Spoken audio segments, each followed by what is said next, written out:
I'm just kidding. The Towns Bro, thank you for the prime, bro. I appreciate that. Yo, is this better lighting? Is this better lighting?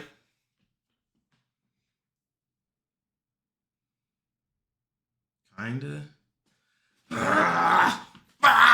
Okay. Hold on, y'all. Raise it up. I'm talking about in it.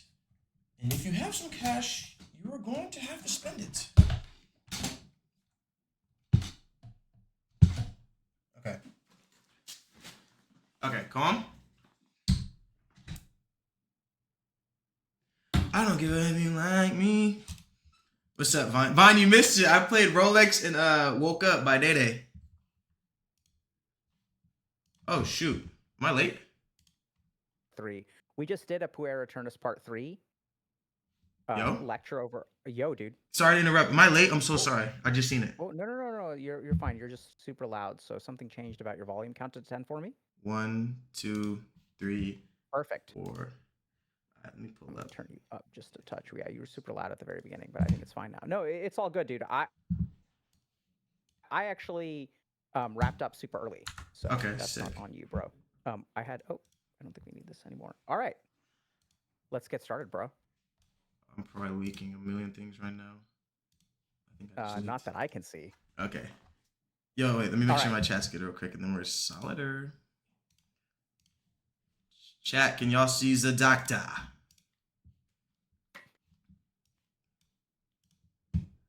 Yeah, W Dr. K. All right. All right, let's get started, man. So let's do it. First, what do you go by? You show me Jeremiah. Okay, Jeremiah. Yeah, so Jeremiah, tell me. I would love to learn a little bit about you. Or yeah. So like, can you tell me a little bit, like? Yeah. Okay, let's do it. Basically, I'm born and raised in Seattle, Washington, or Auburn, Washington. Okay. And then at 18, I went to college for 4 years and got a film degree. And during that period, COVID hit. So I had to learn filmmaking on Zoom. So I fell out of love with it. Oh, my God. Yeah. So I fell out of love with being behind the camera and started being in front of it. So I started modeling a lot more. And then I was day trading from 2020 to 2022. And I was going crazy at the end. But then I graduated. And I was like, oh, this is my job now. I got to make X a month to support myself, and blew everything up. Like I climbed from I lost probably like 10K learning, climbed all the way back up, and then lost almost all of it again because I graduated and put so much pressure on myself. So then I was like, damn, what am I going to do? So at 22, I took a gap year and I was an assistant substitute teacher for a year while I was modeling. And then the modeling started going crazy. So I was like, you know what? I'm just going to send it. So I drove to California alone and just, got blessed enough to start modeling full time 6 months after that. I was working valet part time, supporting myself. I broke my foot, had to borrow money from my mom's a year and a half ago. And and then I started modeling full time, and then now I'm here. Yeah, so you were recently on this TV show Love Island, everyone was talking about. Mm-hmm. Can you tell me a little bit about? I've never seen the show. Good. Can you tell me a little bit about the process of getting on the show? What's that like? I mean, I just love to hear about what human beings' experiences are in life.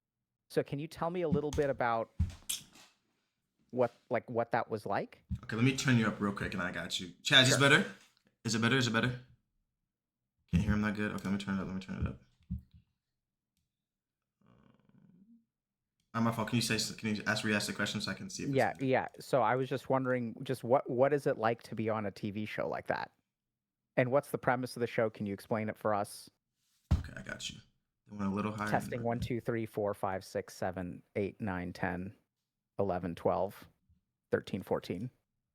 5. What comes next? Better. 17? Okay, it's good. Thank you so much.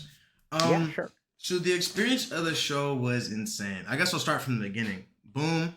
They DM me, and I'm like, you know what? I was not in the best place because I just gotten broken up with 3 weeks before.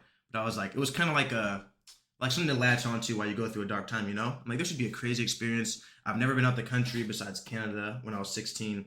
So I'm like, you know what? Let's do it. And then you go through a 12-step process. They had 95,000 applicants this year. Wow. Which is, so being So I'm just saying, like, God doesn't make any mistakes. And I was just like, first you do Zoom interviews, then you do fill out questionnaires, and then you do like you meet them in person. Then you go to a doc. You have to do the. I know you're aware of it, like the M something test, where it's like a personality test. I have to do like 1,000 question test, and then you go to a doctor in person. Then you meet with a psychiatrist, and you meet them again in person. Then you meet these people. Then you fly there. Then so it's like a 12 part thing to do it. And then once you actually get to Fiji, they fly out more people than are gonna go on the show. So like you do one interview, they say, okay, we like you for either OG, a bombshell, or a Casa. Then you do another interview, then you do a photo shoot. You feel me? So it's just like a lot of process for you to get it. But What's your sense of what they're looking for? um that changes the more let me chill. I would say personalities. I guess just like a mixture of personalities. I don't know. Maybe like it's not like a pressure cooker. They kind of put a bunch of personalities in and then shake us up and see what comes out. And so I would say maybe they're looking for people that are comfortable in front of a camera and have confidence, I would say, and this would give people, good TV in a sense. Interesting. Yeah. So first of all, I'm super impressed by their process. Yeah, So it's I didn't realize. I mean, that shows like this have psychiatrists mhm, interviewing people, probably assessing whether you're like stable enough to like not acutely mentally ill and things like that. That sounds really well done and quite thorough. mhm. Um, and okay, so you jumped through all these hoops, and what was it like when you were going through all of this? What was that experience like for you?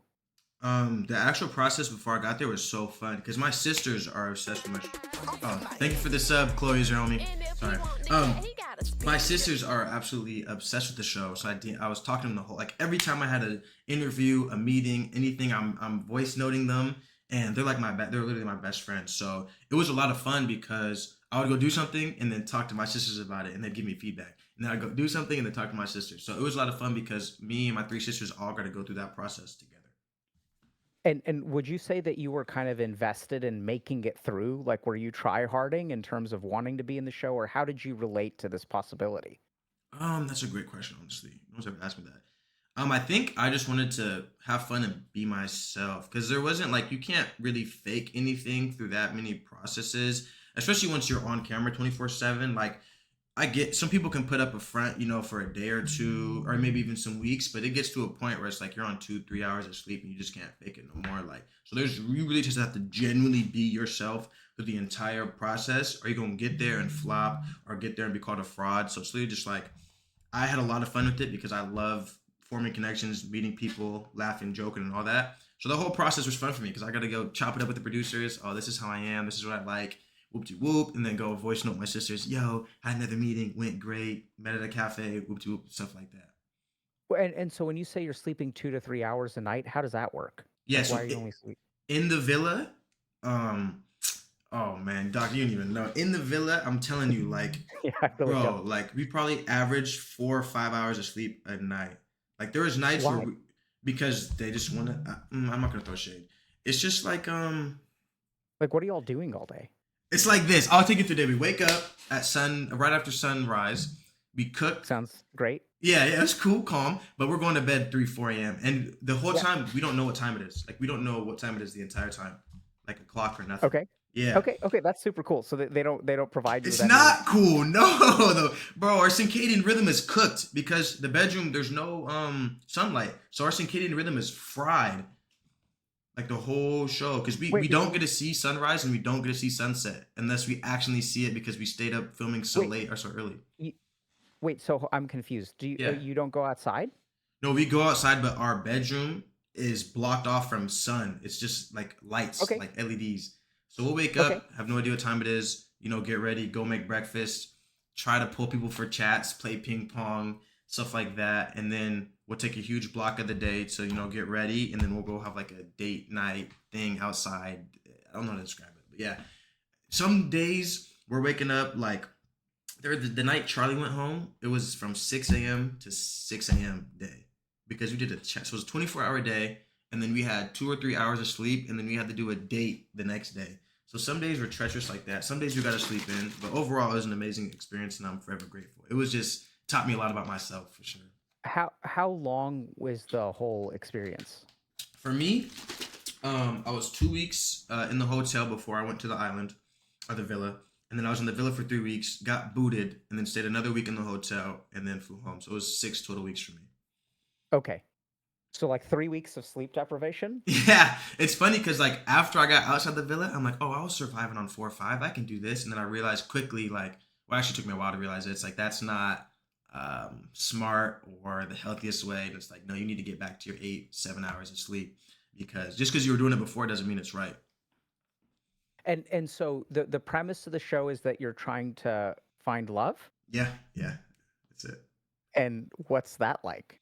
Um, it's fun. It's interesting. Like it's so fun to get to new people because I love talking to people and getting to know new people. So it was a lot of fun to like talk to a girl, get to know them and just like laugh. I guess like I'm just like to have fun. So it was definitely interesting, like being on camera and mic'd up 24/7. But at the end of the day, it was just a lot of fun.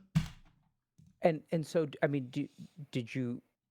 I guess if you don't feel comfortable answering is totally Yeah, fine. well, But yeah. do you feel like you experienced love while you were there?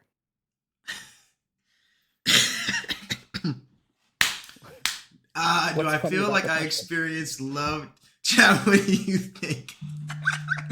Nah, I definitely had a lot of What? fun. There's a lot of great moments, but I had a roller coaster of an experience. But my chat, no comment. My chat said no comment. I had a roller coaster of an experience, but at the end of the day, I had a lot of fun. Formed a lot of connections I'll have for the rest of my life. So I'm very happy with So that sounds like no. it. Yeah, I did not find love.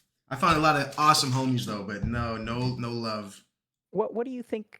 Uh, Yeah, did other people find love?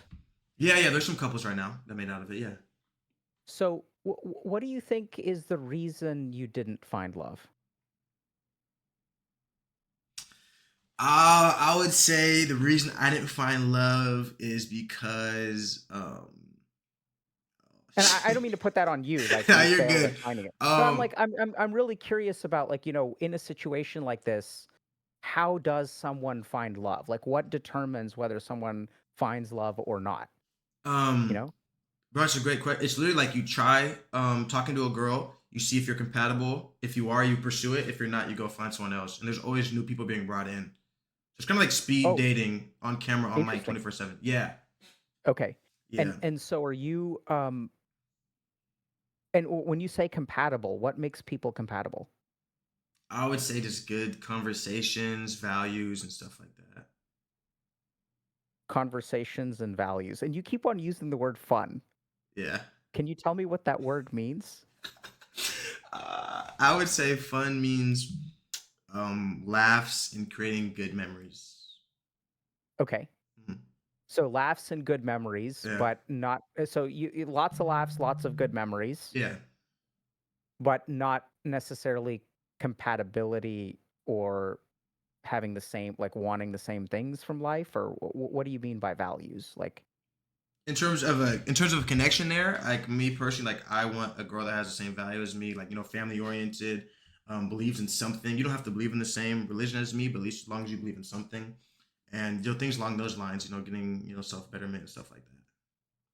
what is family oriented? Are you okay with this line of questioning? Yeah, yeah, I of know you course, yeah. wanted to talk about like we can talk about insomnia and stuff whenever you want to. Okay, yeah, we know a couple more is fine. So, Yeah, for sure, for sure. yeah, so we can, just I'm super curious because No, then I love to I think answer it's then. Yeah. yeah. So when you say family oriented, what does that mean? For me, a girl that is close with her family, you know what I'm saying? Okay. And I don't really know what exactly that looks like, but I just love a girl that's close to their family, cares about her family. Because I'm super family oriented. Like my family is the best part about me. So it's like I just want to have a girl that has those similar values because it means like a lot to me. So it'd be weird if you're like don't care about your family, and I do care about mine so much. Okay. Especially like if I have a kid with you, et cetera, grandparents and stuff like that. Okay. So and so how do you assess whether someone is close to their family or not? I guess asking them is not the. I think I ask them and then I see how much like they hang out with them, the way they talk about them. Honestly, like if they say, I "Oh," like anyone that talks ill about their family, like, "Oh, my mom's such a whoop de whoop," that's an immediate red flag. gotcha. Definitely how they talk about them and how, like, honestly, how people treat. Like this is very common, but how people treat like waiters, waitresses, stuff like that. How they talk to people at a if they say please when they order food or thank you and stuff like that. Just little things like that. I'm like, okay. And what does that mean to you? What does that indicate? How well you treat a human being. Because I feel like I don't care what you label yourself. You could label yourself the most this or that or nothing, but I feel like at the end of the day, it's how you treat somebody. Like I don't care if you're the most like religious, non-religious. Like that's amazing, but it's like it's how for me personally, it's how you embody that and treat somebody at the end of the day. Because like you can say whoop de whoop, I donate $1 million a year. I'm so close. I go to church. Whoop de whoop. Like religion aside, like whatever you want to say, I'm this, that, and the third. It's like, but for me, it's not about what you say. It's like how you show it. Like I feel like being the best example is that is showing who you are instead of saying like do this, do this, I do this, I do that. It's like just show instead of like tell. If that makes sense. Yeah, I'm with you there. I notice you say whoop de whoop a lot. Oh, I do. Whoop de Yeah. whoop. Yeah, whoop de whoop means here's what I'm on how I'm interpreting it. That means like kind of like yada yada yada, but in a positive way. Like is Yeah. in Exactly. talk it Yeah. up a little bit. But okay. It's my fault. Yeah. Okay. And you said values are important to you, so it sounds like some kind of relationship with some sort of spiritual inclination is important to you. Yeah, because honestly, like I'm not really religious, but I love my relationship with God. Like that's what I care about. Like I don't label myself anything. I go to a Christian church, but like what I care about is my relationship with God and do I show him a godly person? Because you can be the most diehard XYZ religion, but if you don't personally, if you don't show that or embody that, then it don't like not no, don't matter. But it's like I'm gonna show you how much I love God, how close I'm with God by how I act, how I take care of my family, how I treat my friends, how I, X, Y, and Z. So it's like that's what means the world to me is like one my partner. I don't want them to believe in nothing. I like you don't have, you could be Muslim, you could be Catholic. I just want you to believe in something. You don't have to believe in the Yeah. same thing as me, and I'll never push my values onto somebody. But at the end of the day, for my compatibility wise, we gotta be able to believe in something together. No, I don't mean to. No, you're good. So, You're good. You're good. so here's honestly the thought that I had. I don't mean to downplay that. I'm Mm-hmm. really fascinated by that. But the thought that just popped into my head is how the fuck are you single right now? Yeah. How? How is a guy like this single? Like what the fuck, man? Okay, let me Nah. just. Sorry if the You're let good. me know if the profanity is not okay. No, But you're good. You're because. so like look, here's what I'm seeing. Here's what I'm hearing. Yeah. Okay. Okay, just bear with me, Jeremiah. Just bear with me. Okay. So there's like this whole like dating and mating crisis going on right now. Mhm. Enter Jeremiah Brown. Profession, literally, model. Enjoys getting to know people. Has been a day trader. Is family oriented. Treats waiters and waitresses well. Enjoys forming connections with other human beings. Um, has a relationship with God, tries to embody good things, is not pushy for his values. So it sounds like you're professionally doing pretty well. Sounds like you're physically attractive. Sounds like you're not a prick, bluntly, Yeah, right? Sounds I like would you're say so. caring. You have a good relationship with your family. Sounds Yeah. like you have three sisters. So I imagine that your understanding of a woman's experience is pretty good. Yeah, You've 1000%. also probably been socialized pretty well around like women and things like that. Like I imagine that you're not like if you had to go buy like tampons or hygienic products for a Yeah. menstrual period, that would not be an issue for you. Would it be an issue for you? No, I've Maybe already not. been like my sister Yeah. called me help, Right, help. right, Yeah, yeah, yeah. right. So like and so what I'm seeing is like I'm seeing pardon my language here You're and let me good. know if this comes across as judgmental. You're a catch. Thank you. I appreciate that. Right. So I'm not saying it as a No, compliment. I'm not trying to I like raise you, appreciate you. right? But like Yeah. what I'm seeing and hearing is that you're a catch. Yeah. And Thank you, how man. are you single? I think like there's definitely been some almost leaked. I've definitely formed some amazing relationships outside the villa after. But the thing is, like my time, that's what we'll talk about later is time management and Yeah, sleep sure. and diet. Um, I just don't I want to give the person I'm with like the world, like all the time, not all the time, but like proper time, proper everything. And I feel like right now I can't do that because I want to take care of my family. I want to build my book club. I want to stream. Like I want to build like something that matters. Like merch and like charity, like ways to help people and like help people through my book club. And so it's like I don't feel like right now I have the proper time to invest myself into a relationship to give what the other person deserves from me. And so let's talk about time now. Does that work? Yeah, of course. Yeah, let's do it. I mean, I think it's a great like. So first of all, what does someone deserve from you? I would say, um, just like love and attention and just like things like spontaneous things and dates and stuff. And I just feel like right now with my schedule, it'd be really hard to do that because I love doing all that stuff in a relationship. I just need to get myself right first and my family right and my schedule right and get more consistent with how I do things in my life. And right now it would just be all over the place because I wouldn't be able to see them for 3 weeks, which is fine. But I don't have like the brain, the mental capacity to like do that right now. And where is your mental what where is your mental capacity right now? I would say it's great. Honestly, it was rough a couple of days ago, but I'm in therapy, so I talked to my therapist about it, and it was really just diet and sleep because, again, I was in that mindset like, oh, I was good with 4 or 5 hours of sleep, but then it's like, wake up, go to bed on the phone, wake up on the phone, um, stuff like that. So it's like yesterday I ordered a multivitamin, like a really good one that actually works that she recommended. I ordered a meal prep service, so I'll be getting I'll be getting 14 meals a week, so lunch and dinner, because I kind of don't eat breakfast because of the gym, and then 30 grams of protein average a meal. So I'm gonna get my body right, my mind right, get my vitamins right, because lack of B12, she was telling me, can produce as anxiety. Because some days I'll wake up and I'll feel like everything I have to do today is a 911 when it's not. Like I'll just have like meetings and handle this, handle that, but I'll wake up and I'll feel like I'm underwater, even though I'm not. Like there's no fires I gotta put out. So that was what I was going through because I'd be like great for a week, and then one day I'd wake up and all of a sudden everything I have to do is on fire. But then I'd like realize it. So just dealing with that and starting with a morning routine and a diet. Because yesterday I woke up, I hit the gym.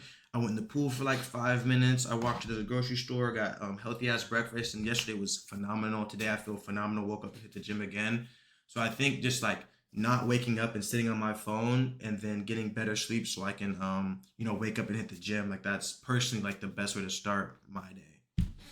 I totally agree, man. Mhm. I'm a bit curious. So you Yeah. mentioned B12. Is it okay if I ask you, do you know if you ever got tested for B12? Do you have a B12 deficiency? No, I don't think I do because my diet was so fire before the villa. Like I'm shopping once a week. I'm going to Trader Joe's. Shout out Trader Joe's. Let's do a deal. I'm like cooking it all the time. Fruit, salmon, beef, and all that. But I haven't gone to the grocery store once since I got back, and I haven't cooked I see. once since I got back. So I'm taking beef liver, but obviously it's not enough. So and I'm gonna do labs right now. I don't have health insurance, but I got an LLC now, so I'm gonna get health insurance soon and then I'll do my labs 100% because she recommended that too. So I don't. I only think I do right now because of my diet. Maybe, maybe. Yeah, so it could, I mean, could be, right? So Mhm. I think it's worthwhile to get labs done and things like that. But usually if you're eating, I mean, B12 is something that we see a lot with people who are like vegan. So if you Oh have no. like animal dairy sources of like if you're eating like animal protein, Yeah. B12 deficiency is very uncommon. Okay. Okay. All right. Then I was just having a Just bad for day. no, no, I mean, I think it's useful to try this stuff, and multivitamin usually doesn't hurt or anything like that. Mm. So I'm a bit curious. So it sounds like you've already discovered that waking up first thing and being on your phone doesn't help. No. When you say you wake up and you kind of feel underwater, what do you mean by that? It would be like right now. I can tell the difference in my day because sometimes I'll wake up and I won't hit the gym and I'll just be on my phone for the first 30 minutes of my day and I'll see the emails, I'll see the texts, and it's all blessings, but it'll just overwhelm me because I would spend too much time on my phone and then my schedule gets backed up. But when I go to the gym, when I wake up early and go to the gym, it's like my me time because the rest of the day I love my days, but some of the time it's not always like me time. You know what I'm saying? Like I'm doing stuff. So like when I wake up and I can hit the gym for an hour, hour and a half, and then go dip my feet in the pool and get some sunlight, walk to the grocery store, get some healthy eats. Like it's just like so resetting because I'm such a habit oriented person before. I love doing spontaneous things and rocking with the flow. But before I got in the villa, I was waking up like almost every day at 7:30, hitting the gym, and then doing my day. And that's what my body, mentally and physically, that's what I need. And I have not been doing that. But the second I got back into doing it today and yesterday, like consistently, it's been amazing. Okay.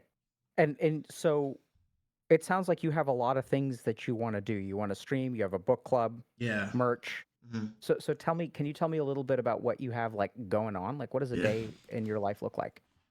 So for example, today I have this amazing stream, and then I have a merch meeting at 12 at noon, I think, to see like I'm gonna do some Jer Bear merch, and then that'll go alongside the book club, and then later tonight I have a basketball stream, and I'm meeting with my financial advisor today. But yeah, the main things I have is a book club on Instagram and TikTok and Discord, and we're the Jer Bears. Shout out the Jer Bears, and so What is we'll that? What meet does that mean? the Jer What Bears. do you do in your book club? Oh, Yeah, Jer basically, Bears is Jer Bears like my community. Jeremiah That's yeah. Jeremiah Bears. Okay, Yeah. cool. Essentially, that's the name we chose.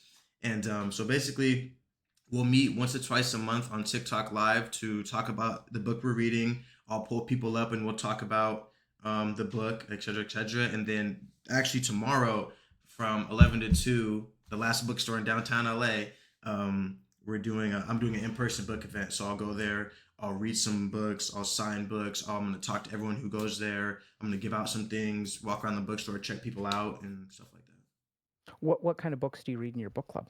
Right now, we're reading the Song of Achilles because I wanted to try something new. But starting the next book we read will probably be I'm gonna make it more personal because anyone can read any book, but I'm gonna make it more personal. And a lot of people ask me like, "Yo, how did you compose yourself and handle yourself in this situation in the villa and outside, and how are you like, how I say and do certain things?" So I think actually, I know September 2nd, when we choose a new book, it'll probably be like my top 5 books that helped me go through the things I went through in the villa and didn't like snap. So yeah, next week we're gonna choose like a top 5, and that would be like the Four Agreements, Ego is Enemy, The Obstacle is the Way, The Subtle Art of How Not Giving a Fuck, When Things Fall Apart by Pima, Mindset, books like that. So your book club is mostly nonfiction. Yeah, the first book we did was fiction because we wanted to try it, fiction fantasy. But then next book it'll be self mastery. Interesting. Mm. And um, that's. Can I think for a second? Yeah, of course, of course. I now understand why you commented on my bookshelf. Yeah, I'm a big, big, big bookworm. I'm just thinking. Okay. No, you're good. Dude. Yeah. What do you like about books? I think what I like about books is getting better because basically the way I got into books is my uncle owned a comic book shop when I was a kid. So every time we'd go to Portland, I would stop by and get Amulet, Captain Underpay, like Totoro manga, all that stuff. And then high school we had something called AR reading. So we would read a book and take a test and get points. And I love free stuff, like what I'm saying. So like pizza and like this classic book fair. So I'd always read and then take tests on it and get points so I can stack up candy and stuff like that. And then I stopped reading in college because I was doing college work. I'm not going to read and do college work. That's insane. But then basically COVID hit, and I always walked around kind of like animosity. Like I used to be like an I used to like being angry even though I hated it. Does that make sense? Like in high Mhm. school, like I would was it like a fun guy, but like I would just sometimes I'll just walk around with anger. I wouldn't like direct it towards nobody, but I would just be like, I'm angry and I like being angry. It was just weird. So then when COVID hit and I was stuck in the crib, I was like, damn, like I can't be angry just sitting in the crib all the time. I'm gonna go insane. So then I found through day trading actually, I found Stoicism and Ryan Holiday. So those are the first books I read, Robert Greene. So it was kind of just like, yo, I don't like how I feel. How can I do something about it? And then I found, Stoicism, like get 1% better a day, all the, Marcus Aurelius quotes about, anxiety and Seneca and Epictetus, and like all those quotes really resonated with me. And then, yeah, that's why I got into reading with Self Mastery and like Mindset by Carol Dweck or Cheryl Dweck. Sorry if I forget her name, but yeah, just books Sure. like that. It's like being able to read something and implement it, and like the 7 habits of highly effective people, like empathetic listening. That when I learned that, bro, like connections and how to win friends and influence people by Dale Carnegie. That book totally changed my career because I'll meet somebody on set, learn their name, never forget it, and at the end of the day, yo, thank you, Mike. Thank you, Sarah. And they'll be like, oh, like I can see it in their faces how much it means to me that I remember their name and something like, oh, their kid or their car. Whoop de whoop. Oh, how's the kid? Whoop de whoop. How's your dog? So it was like being able to like read something, put it into my life and then see how it makes other people happy and affects them was like life changing for me because it made me feel better. It helped my career and it put a smile on someone's face. And for me, that's like the biggest thing ever. Because even before Love Island, like all I love to do was like make people smile and laugh. And whether it's roasting you or supporting you, it was just like being able to read something, implement it, and then like watching them like recognize what I did is priceless. Yeah. So can I ask a couple questions Yeah, about yeah, that? yeah. And how are you feeling about the direction of this conversation? Do you want to be talking about something else? No, whatever you want to do. I'm having a Uh, blast. Yeah. So I mean, because I know we were talking a little bit about we talked a little bit about insomnia and being on your phone. Yeah. So we can. I mean, the thing I'm confused about is so when we kind of talked about it, it seems like you sort of have that under control. Like you felt underwater, you're working with a therapist, you kind of got your shit sort of in order, and you're like in a good place now. Mm. So I'm just sort of going where I feel curious Yeah, about. yeah, let's do it. But if you want to talk about like insomnia and like staying up late, like I'm more than happy to. Okay, Uh, bet. but yeah, so just let me know. Yeah, yeah, So well, here's what I'm kind of curious about. I think a lot of people read books, yeah. but then they don't put it into practice. Mhm. And it sounds like you put things into practice quite a bit. I tried to my best. Yeah, I tried my best. How do you do that? For a while, it was lock screens.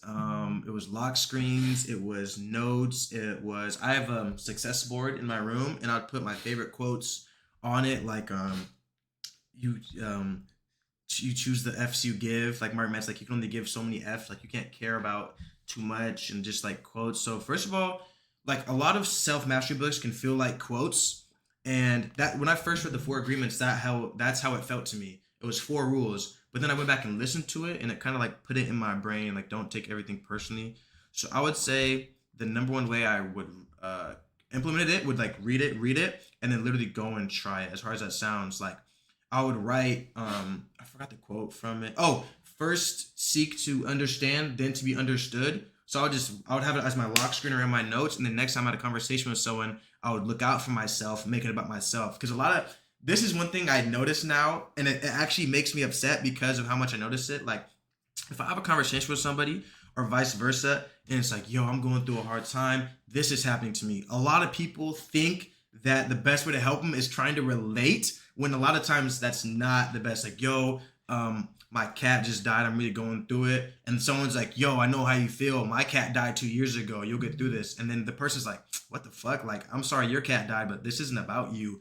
So that for me was a big game changer in personal connections because instead of saying, trying to relate, that's not what people want. They want, oh man, I'm so sorry. How can I help? Oh, how are you feeling? And stuff like that. So the second I stopped doing that, I felt better because people always, I'm going through this right now. And then people always want to say, oh, you'll be okay because I went through it. And they're like, bro, this ain't like, I'm sorry you went through it, but this ain't about you. Like, I'm feeling like this. And so that was something I noticed right away, changed my conversations because a lot of people think that's being a good friend, a good listener, when in reality, people just want it to be about them, rightfully so, because they're going through it right now. They don't want to hear about what you went through right now because they're going through it and they just want you to be there for them and not talk about yourself. So once I started putting all like what I care about when someone's going through something about them, that also made all my connections way better.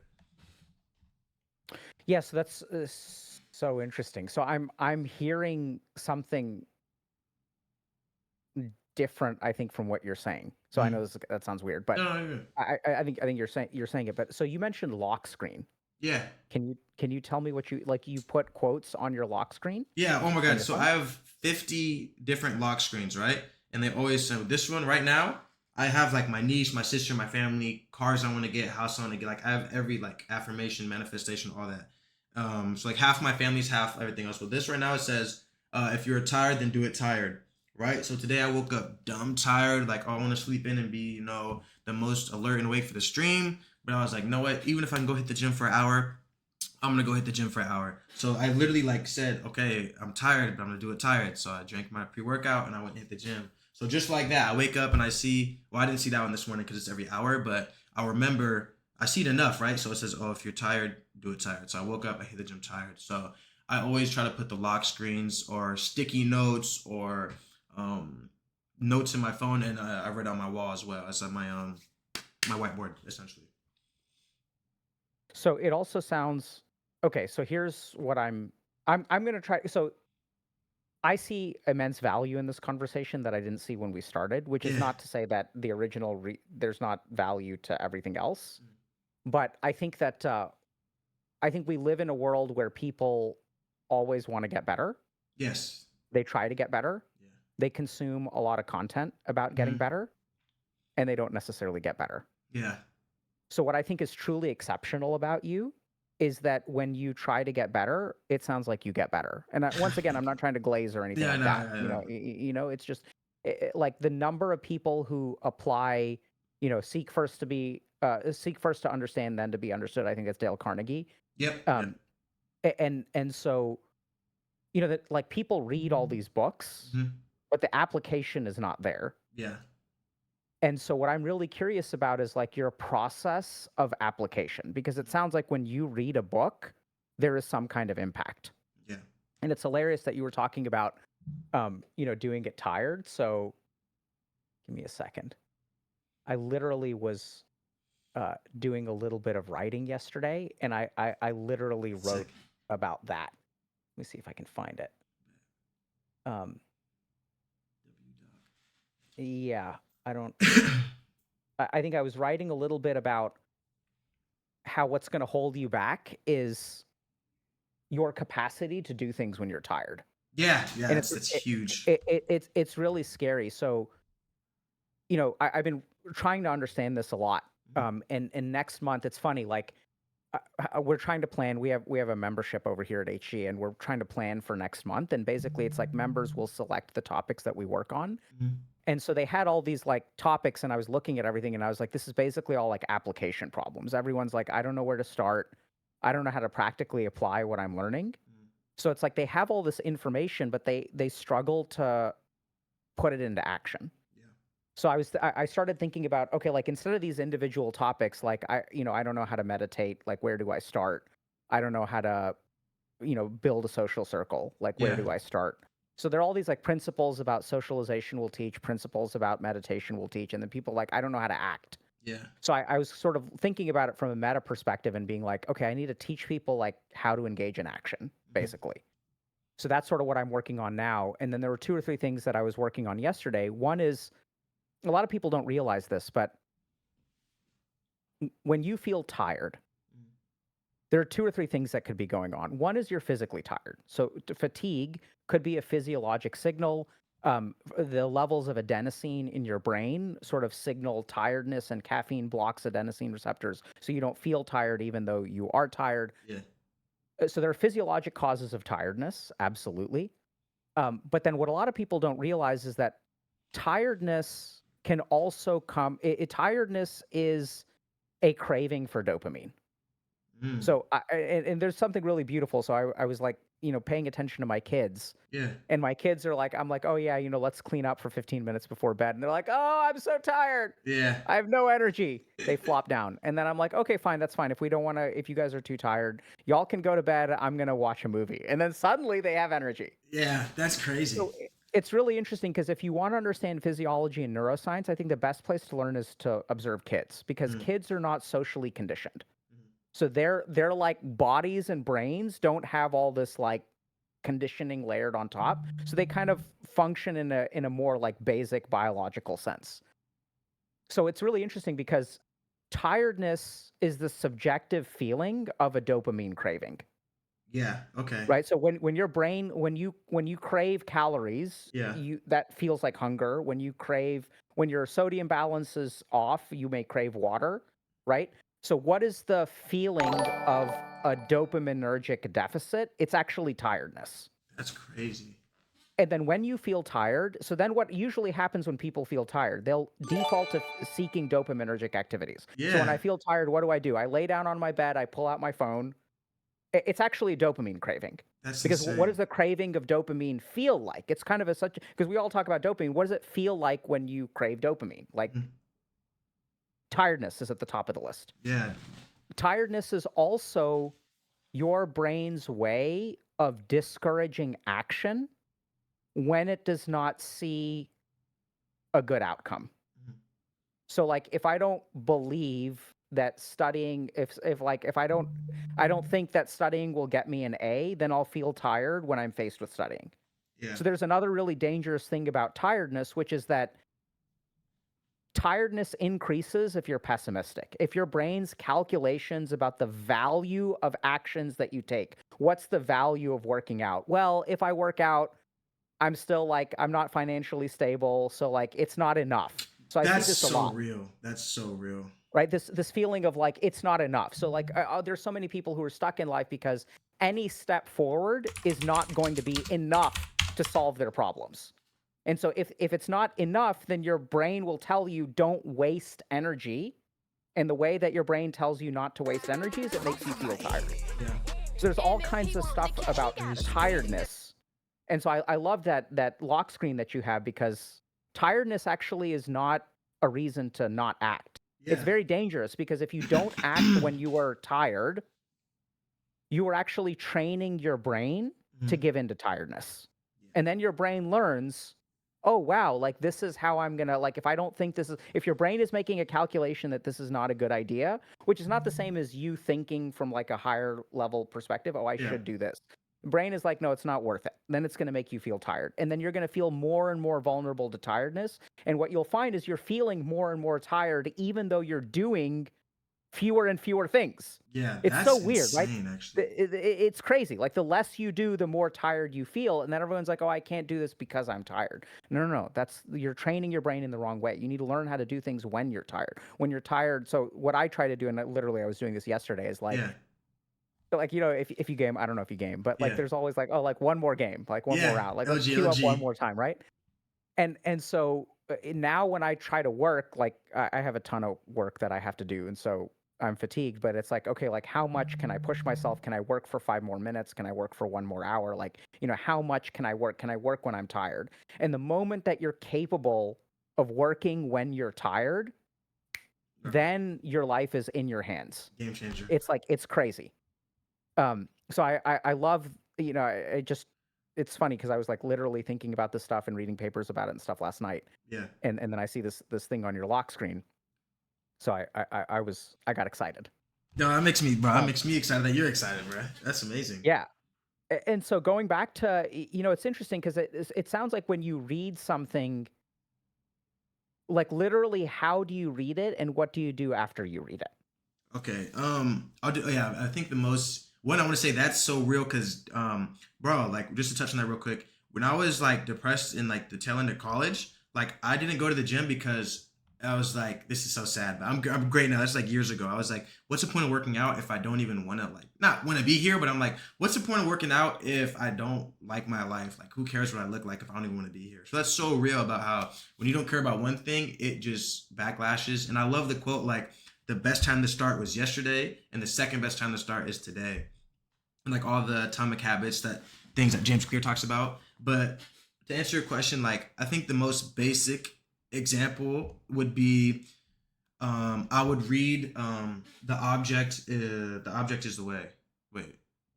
Obstacle is the way. Sorry, oh yeah, I was like, that didn't sound right. Yeah. The Obstacle is the Way by Ryan Holiday. And so boom, I would read that book and I would just try to pull out a couple things per book. And so the next time I would read it, and the next Hold time I on. was, yeah, When you say pull out a couple of things, what does that process look like? it looks like okay. In the book, they'll give an example about something that is unfortunate, but you're blessed to go through.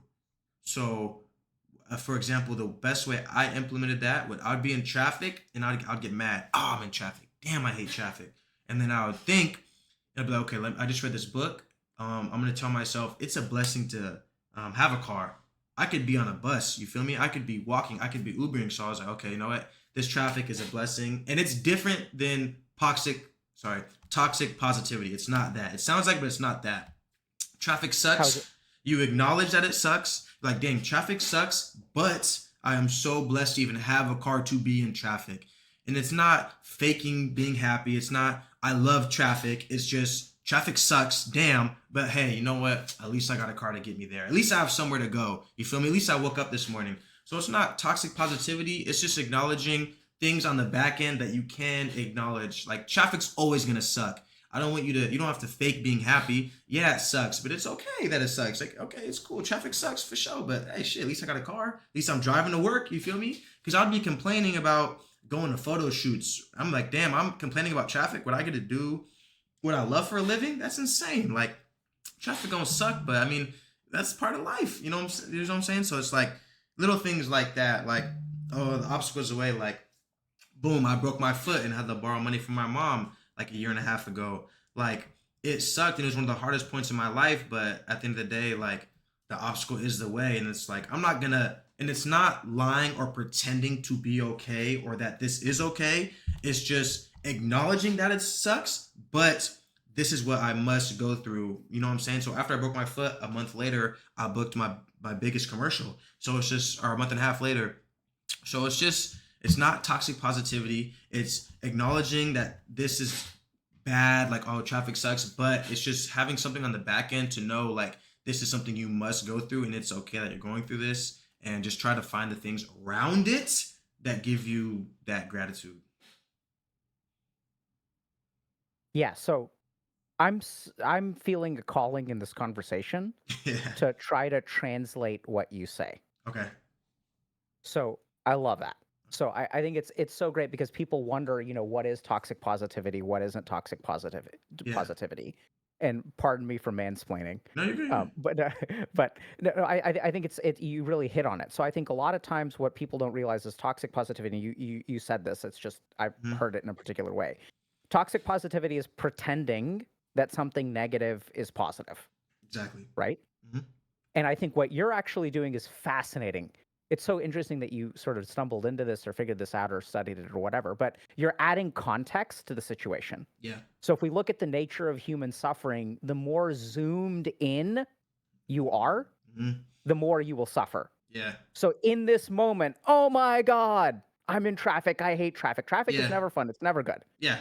But so literally what happens is there's a zooming in that happens where that's all that is in your vision Yeah. is this negative thing. And then as it's interesting, what your cognitive reframe, your cognitive process, what you do in your head is to add context. Yeah. Even though this thing is bad, what is the context? Like literally what you're doing is zooming out. I'm stuck in traffic on the way to a job interview. I'm stuck in traffic on the way to like a photo shoot. I'm stuck in Hmm. traffic. And what is the context? I have a car. Hmm. And when we add that kind of context, when we literally zoom out, Hmm. what it does is it adds context. We sort of take a step back from it. It seems like there's a lot of gratitude. So Yeah. the kind of context that you add seems to be gratitude focused, but Yeah. there are other parts of it too that are really fascinating. Um, and so when you add that context, that is what takes the bite out of the traffic. Hmm. And what's really fascinating is if you look at the severity of mental illness, Hmm. what we discover is that the more severe the mental illness, the more zoomed in people are. So in the Mm. cases of people who are delusional or psychotic, Yeah. what is in their head is literally all they see. They can't get away from their thoughts. They can't get away from they're hallucinating, right? So their mind is literally occupied by that. So like you have, delusions, Hmm. and then you'll have people who are, as you cross, like, then you go through the sort of borderline phase, which is like on the border of psychosis and neurosis, which is kind of on the border of like delusional and anxiety, which is what people with BPD have, borderline personality disorder. And then you get into anxiety, which is less severe than psychosis. Hmm. And the thing about anxiety is you're able to zoom out a little bit more. It's not 100% real. And then when you really start to treat people with anxiety, what you do is you help them zoom out even more. Okay, you're worried about this? Like let's take a step back. Let's look at the big picture. Like let's understand just because your mind is predicting this danger, just because it's a possibility doesn't mean that it's a probability. And we do all this Yeah. work and we help them zoom out more and more and more. So it sounds like you're very good at applying context. And then the last thing that I thought was really fascinating is, you're talking about obstacle is the way. Hmm. Um, I kind of think about that in terms of karma. Yeah. So one of the things when I'm really working with someone intensely, one of the things that I try to help them understand is that you shouldn't run away from things that suck. Yes. Yes. Yes. Yes. And, Yes. and this is something that you have to go through. Yeah. So like you have somewhere in your karmic chart or whatever the fuck, who knows if that's real or not, but like somewhere you have certain things that you have to get on the other side of. You have to Mhm. get to the light at the end of the tunnel. That means going through the tunnel. And oftentimes when we avoid the tunnel, it catches up to us and it just lengthens. Yeah, literally. And there are even some spiritual teachers that will like one of my spiritual teachers had me go through a lot of karma like very intentionally. Mhm. They're like, start doing all the shit that you need to do, just start embracing it and get through to the other side. There's a certain amount of, I don't know if this makes sense, there's a certain amount of suck Yeah. that you've signed yourself up for based on your actions in the past or whatever comes from past life or whatever God wills, whatever. Yeah. Right. So you like your actions, the way that you lived yesterday, the way that you lived a month ago, your choices a year ago, those things have purchased a certain amount of suck. Yeah. So if I haven't worked out, then that's purchased Mhm. low self-esteem. That's purchased hating going to the gym. That's purchased a body that feels tired when you wake up in the Yeah. morning. All of the actions that you've taken have purchased this amount of suck. Yeah. And the only way to go through that, if we think about how do I reverse that scenario, I have to go through that from like a Newton's third law perspective. Mhm. I have to get my ass to the gym. It's going to suck. Yeah. And the more that I make things suck, the more I pay off those karmic debts. You have Yeah. to be careful because that can get into some toxic sort of things going on there Yeah. where Yeah. Hustler's then what you do mindset. is yeah, you sort of start to create suck because that Yeah. means you're doing better, but not necessarily. And so you sort of have to like work through that karma, and then as you work through that karma, there's like good stuff on the other side. A So thousand percent. it's so interesting to just hear you talk because it's like it mirrors so much of what I try to teach and what I've discovered too, which is super cool. That's It's like awesome. I great. love that. Yeah. No, to touch Um, on that point, exactly. Because it's like, going to the gym is hard. Being out of shape is hard. You know what I'm saying? Eating unhealthy is going to be hard because you're going to feel it. You're going to look like it. You know, eating. Oh, sorry, yeah, unhealthy. So eating healthy is hard because it costs more. You got to cook more. So it's like I love the quote saying, "Choose your hard." It's like, are you gonna do the hard work at the gym, or are you gonna do the hard work going up a flight of stairs in your heart, and trying to breathe?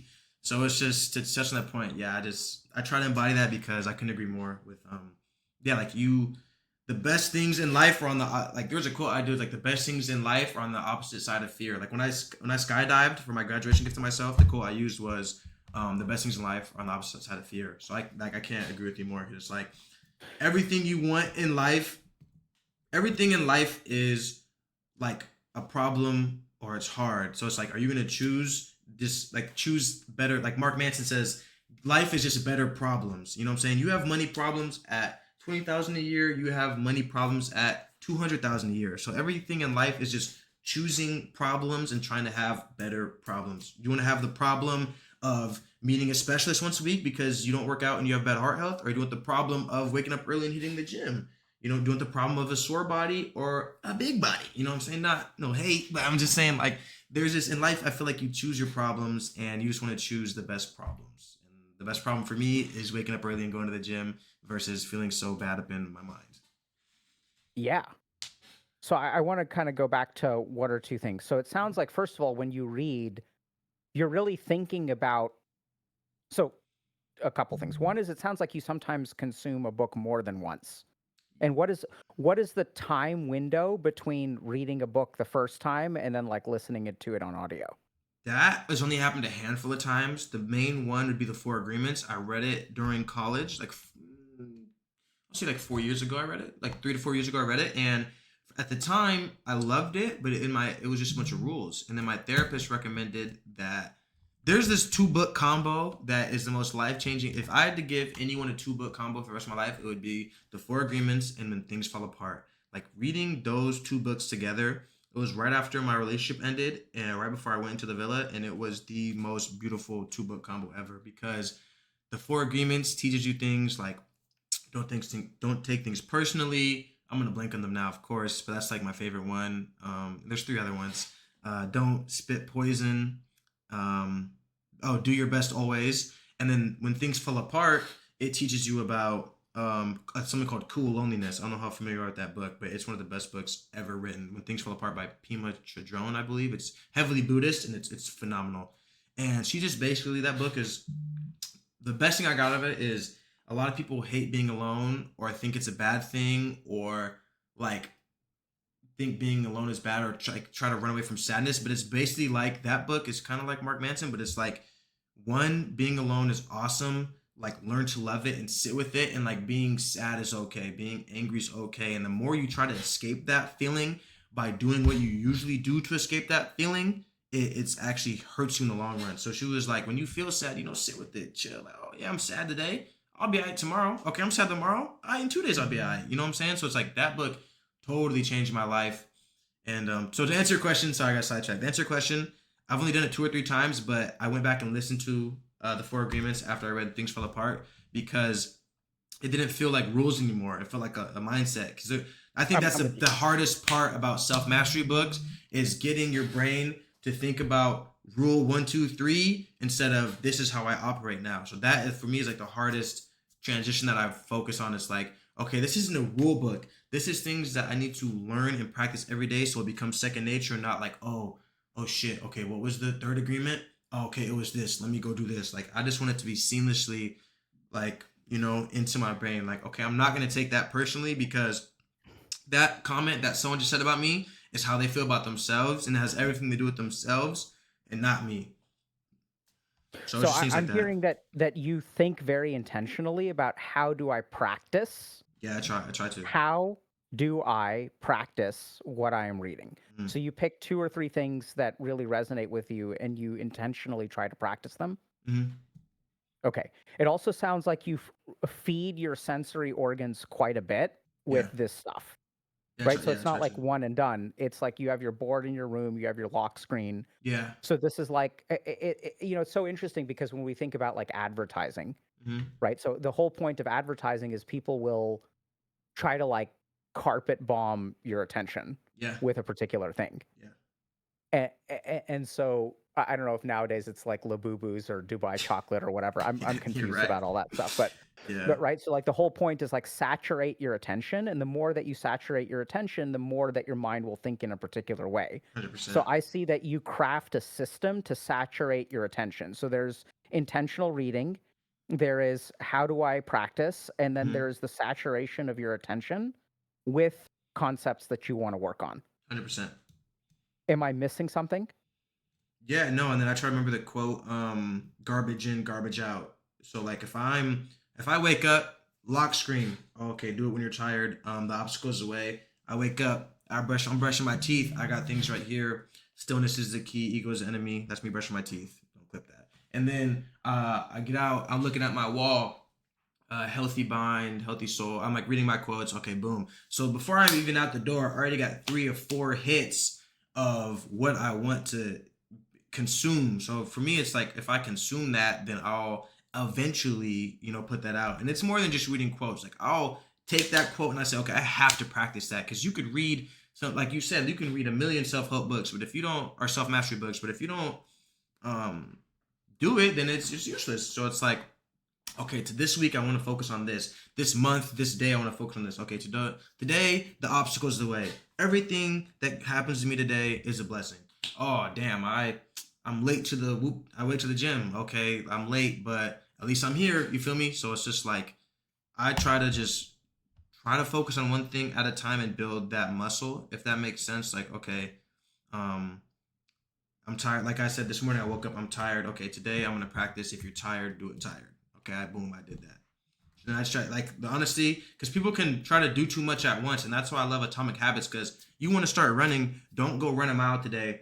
Put your shoes by the door and go walk. You feel me? Go walk for a week. Okay, then walk a mile. Okay, then jog a little bit. You feel me? So it's just like that slow grind is the best because it's the same with the gym. Like when my friends or me stop going to the gym, everybody wants to go back in the gym and go crazy the first day. I haven't been to the gym in a month. I gotta go crazy today. When in reality, you're shooting yourself in the foot because you're gonna be so sore and fatigued tomorrow that you're not gonna want to go back. So when you go back to the gym after missing 1 month, 2 months, 3 months, you're sick. You go light. You just get the reps in. You go light. You go hit a light workout. You just do enough so you can show up the next day because you don't want to go back in there after missing a month and do the most because then you're gonna turn yourself off from going. You don't want to like when people learn to run.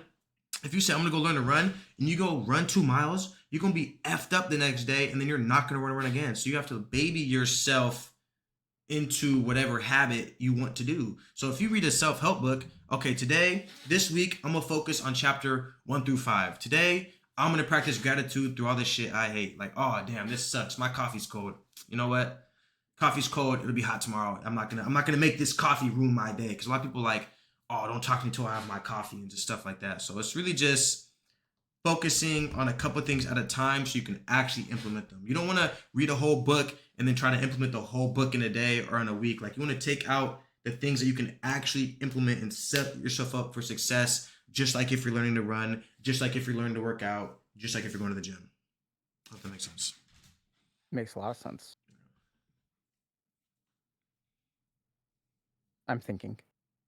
No, you're okay. Take your time. Actually, can I go to the bathroom real quick? Because I care so much Yeah, and I don't go, have to think about the bathroom. I'll be right back. Go. I'll be right back. Chat, thank you for all the subs. What I was missing. KRB, thank you for the gifted. I'll be right back, y'all.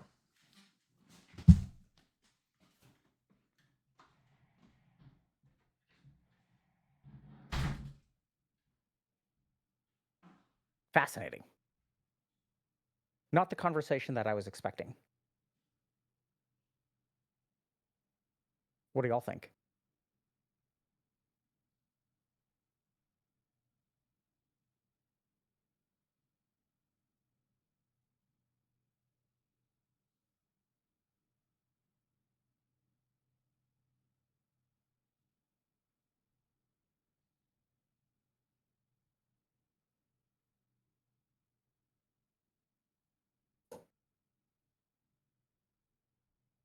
Yeah, so I think there's a lot. I see what y'all. I think he's definitely got a lot of Vata energy for sure. Um, I think there's steps after, but this is where he is right now. Um,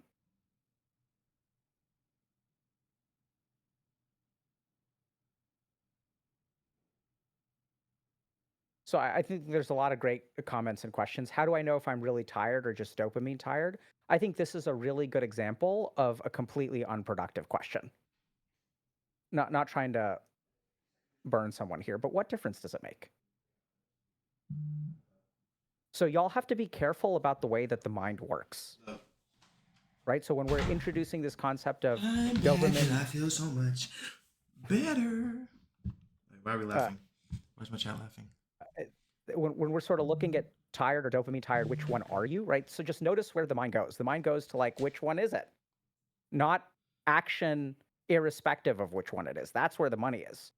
So you have to be super careful because oftentimes asking that question is a path to inaction. Right? What difference does it make? Okay. So Jeremiah, I'm loving this, but I'm gonna kind of let you drive. I mean, I have a couple of other questions if you want to go there, but Yeah. but like if you have questions for me, I want to give you the chance. Otherwise, I can keep asking you things. Whatever you want to do. Honestly, I've had a lot of fun. So I just whatever you want to do, because whatever you're doing right now has been so fun. So I have a kind of a weird question. Yeah. Who are you? Who Like, how do am you I? understand what you are and who you are? Um, I would say that I'm just like someone that that's a I've because I want to keep it like career outside of the career titles.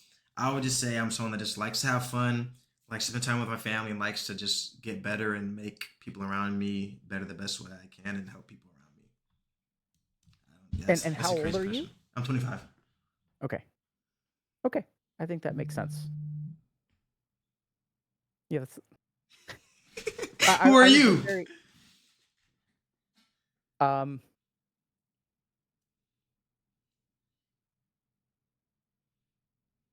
I am that which experiences my life is how I would I think I'm just like a bundle of I would say that I'm probably like a monitor on which there are pixels, Okay. and we think that the what's on the screen is what's real, but what's real is the monitor.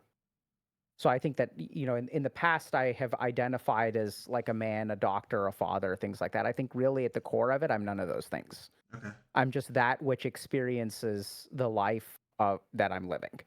Okay. That makes So sense. at my core, I'm really nothing. So I think my most fundamental experience of myself is like empty. Okay. And so I yeah. Is that confusing for you? No, I think most people would think that's like pessimistic or negative, but it's not meant to be like that way at all. No, it's wonderful. Yeah, exactly. So Exactly. if you sort of think about it, um, stuff is what really makes us upset, Yeah, things. right? So like, and I don't know if this. So you remember how we were talking about the more zoomed in you are, the more things suffer. Yeah. So as you zoom out more and more and more, you Mhm. sort of like my experience of it is that I get to a place of like basically emptiness, where if you zoom out far enough, there's like nothing, right? So Yeah. it's just all just like stuff. Like so in the way of like traffic like really doesn't matter. Like you said, today's my coffee is cold, tomorrow my coffee may be warm, or it may be cold.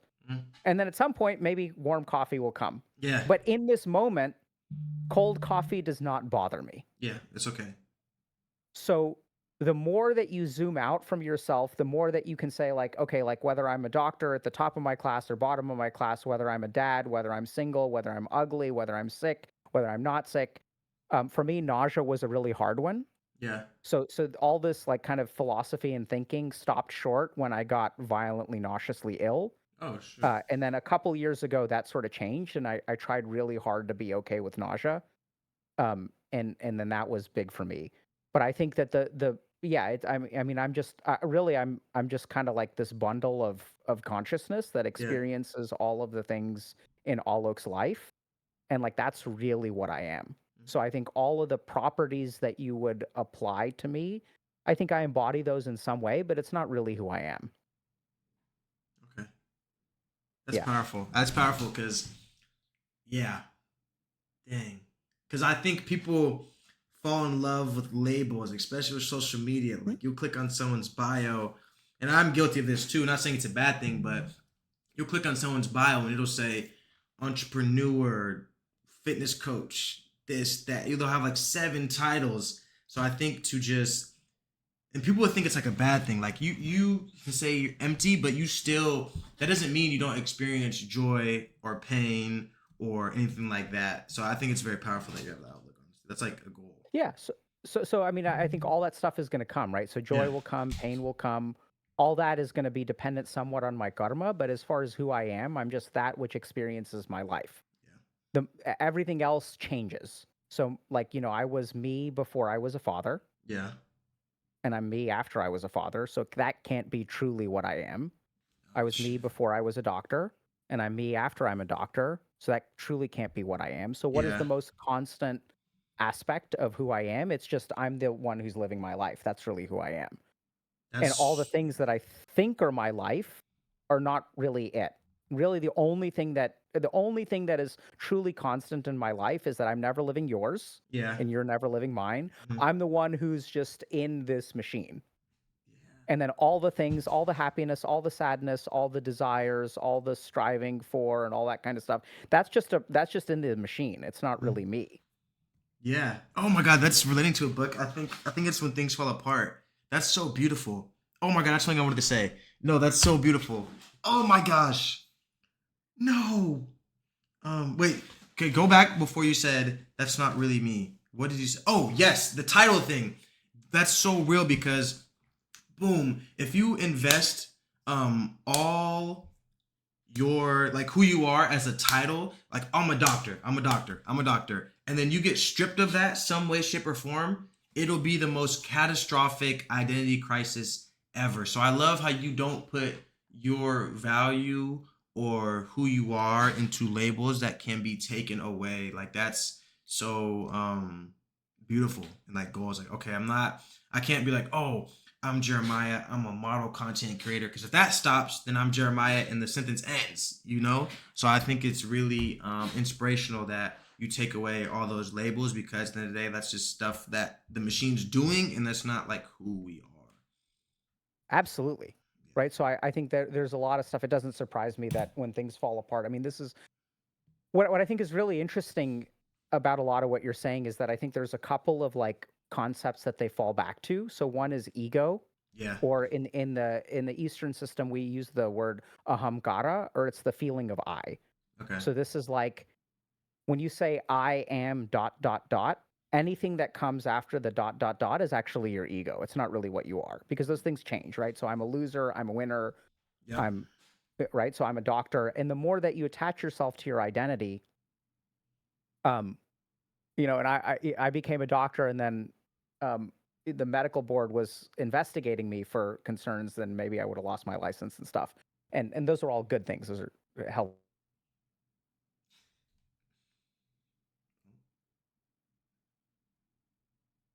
Is it my Wi-Fi or his? Chat, you here?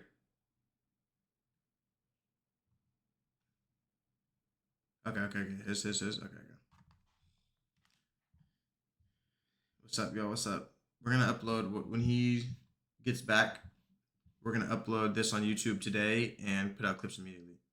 Thank y'all for being here. Thank you for the subs, Cody, Jada, Harley. Thank you for all the subs and the gifts. Let me let's see what he's talking about.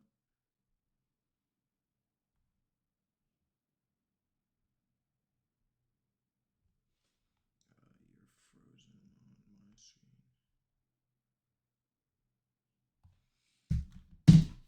Little break. Yeah, I mentioned audit and froze.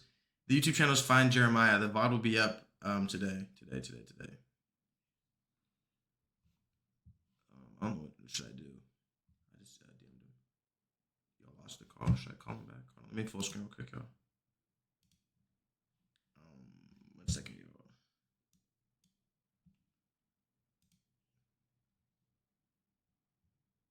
He's just loading. I'm talking about in it. Quick break. Quick break. Let me see if it switches up.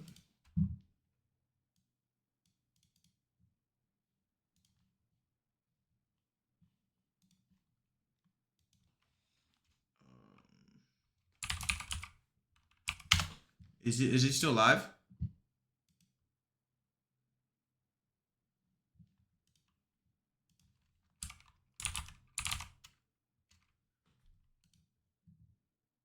Oh no, his stream crashed.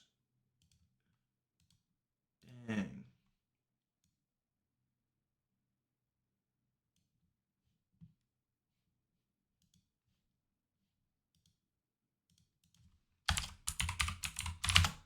One second. Oh, he's gonna talk to you. His stream. He's restarting things. Okay. Okay. Cool. I'll talk to you on so then. I got logged out of IRL 2K. That's not good. I'm talking about ain't it. Sorry guys, but I gotta read my toolkit. Because I don't have it right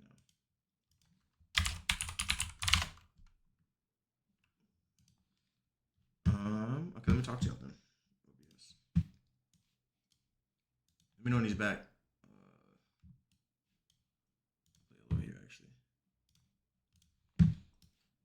All right, chat. How we feeling? How we feeling? How we feeling? Thank you for the subs, Astro, Jada, Harley, KRB. Thank you for the 10 gifted. Nat on stream. Thank you. 14K Jonathan. Thank you. Chloe. Thank you. I appreciate y'all. Hey, I'll see you tomorrow, Moose. How do you like the comments so far? Any new perspectives you got from it? Yeah, letting go of labels, like what we just talked about, was really, really powerful. Because I'm always like, oh, I'm this, and that. I'm like, no, I'm none of that. I'm just doing it right now. So that was definitely powerful. Let me know when he's back up, please, y'all.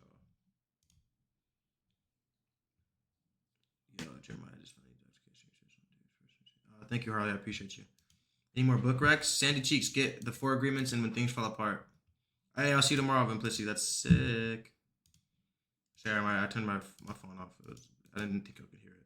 That's on CX this year. We're about to go crazy. What's up, Astro? We need you in med school. Psychiatrist? Nah, hell nah. I'd make people worse. What's up, Mojo Jojo? Bet. Thank you, Chloe. What book am I currently reading? The Song of Achilles. What's up, Rowdy Cowboy? 4PF. Not worse. I'm talking about Ian. Getting back in the call. What's up, Malak? Oh, they just ran ads. W ads. Are you going to the basketball game tonight? Yeah, I am. Do I have a PO box? No, I have a place you can send stuff though. If you email my email. What games did you play on stream? GTA 6. I'm just waiting to call it. I'm talking about Ian.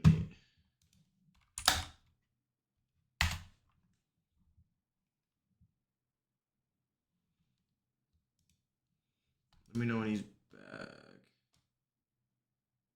Oh my god, we were hooping too. I'm so sad. Charlie and Zach? Yeah, Zach and Austin tonight. Coaching your lock screen? Yeah. What's up, Ava?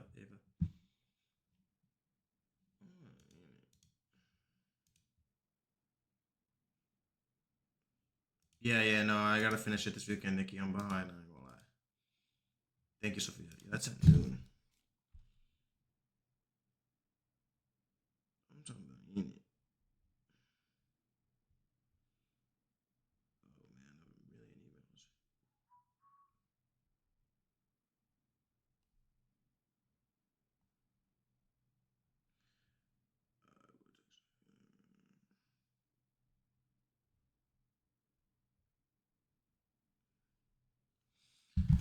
Having a book club with your community is such a neat idea. Yeah, bro. Shout out whoever said that in the live.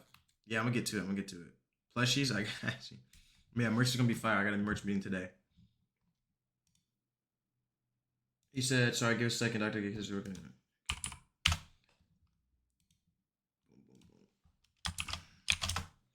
Oh.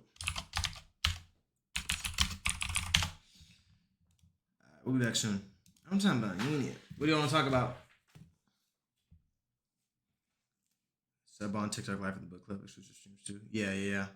That'll be right after on Monday.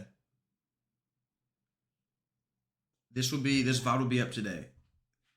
I'll just have Sammy cut out the gap. How you been? What's up, Malak? I've been great, brother. How you been? Our sister. These books helped me a lot recently. Fire. I love that, Shelby. I love that. Do you play fantasy football? Yeah. I'm a big fantasy football guy. I have my drafts this weekend. The next live for book club, September 2nd, 5 p.m. PST. Thank you for the follows. And the subs. Tonight, a new bum. What's up, Kirby? What are you reading right now? The sort of the Song of Achilles. I finished the book yesterday. Fire. I'm jealous. The Mind Illuminated. That sounds fire. I'm gonna lie. And knock this computer for a second. I'm talking about Enid. How was the Gyats? I don't know what that means. What's up, the Towns Pro? What's up, Emmy Juju? Oh, wait. I know you. I think I follow you on Instagram. Hi, Ubi. Yeah, you cook and bake. Okay, yeah. That's it. What's up, Emmy? Thank you for this, Rowdy. I appreciate you, twin. Yeah, the baking girl. Yeah, no, I recognize you for sure. Atomic Habits is fire. I'm good, mud. I'm hanging up, okay? Oh, wait. I can hear you. How you doing? Okay. Yo, dude, that was crazy. The timing is actually insane. Why? Because you said they're investigating me, and then he went off. That's funny. They got him. Yeah. Give me 1 second. I think I fixed this. Okay, fire. Yeah, they were. Investigation is overall as well. But let me do this, and let me do this, and let me do What's up, Tabs? this, And then let me do this. That is crazy, huh? Yeah, they actually got you. All right. And then let's do this. And then let's do this. And then let's do this. And I think we're good. All right, we're back. So, We're back. Yeah, so I was just saying we were talking about ego. Yeah. And yeah, so spot on that. I think when we attach ourselves to a particular identity and then that identity gets threatened, there's a ton of suffering. Yes. Have you heard of the But book? Oh, sorry. Go ahead. Yeah, go ahead.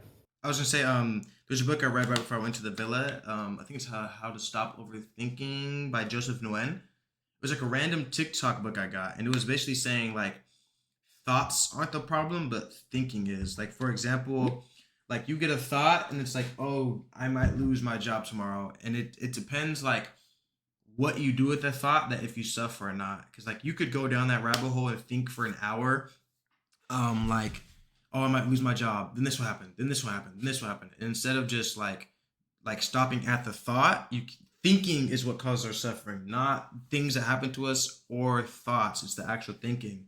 And it was like the quote that stuck with me was like, think about the 5 best moments of your life and think about the 5 worst moments of your life.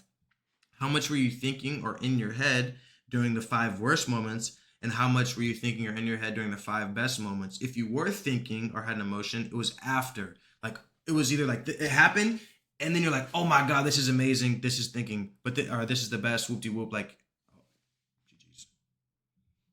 I lost my goat. GG's. I'm talking about in it. So GG's. Let me see if I can. I don't want to leak anything. 1 second, y'all. I'm talking about in it.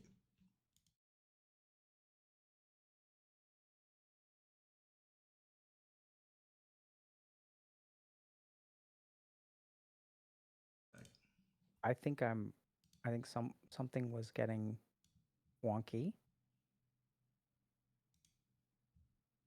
Bro does not want to talk anymore. Tell me about it, man. I'm crying. I think I'm gonna just turn it off. And then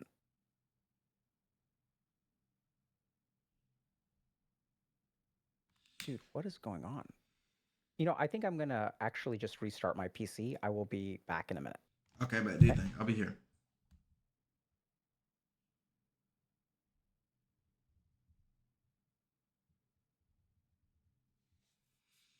I'm talking about in it.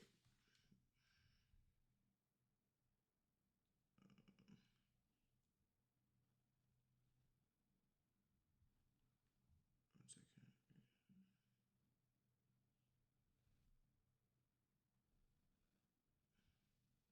Actually, after send this email, I'm gonna be cooked.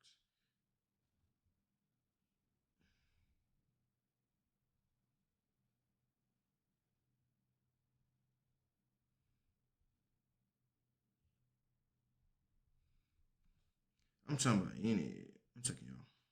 Sorry. Let me full cam.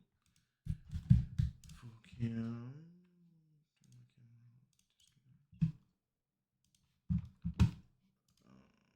Properties activate.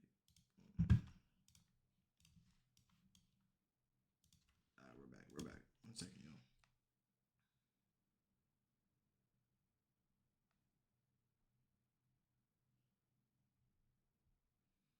Yeah, posted August 13th.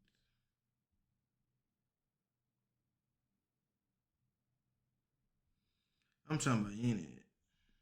And if you alright, he'll be back.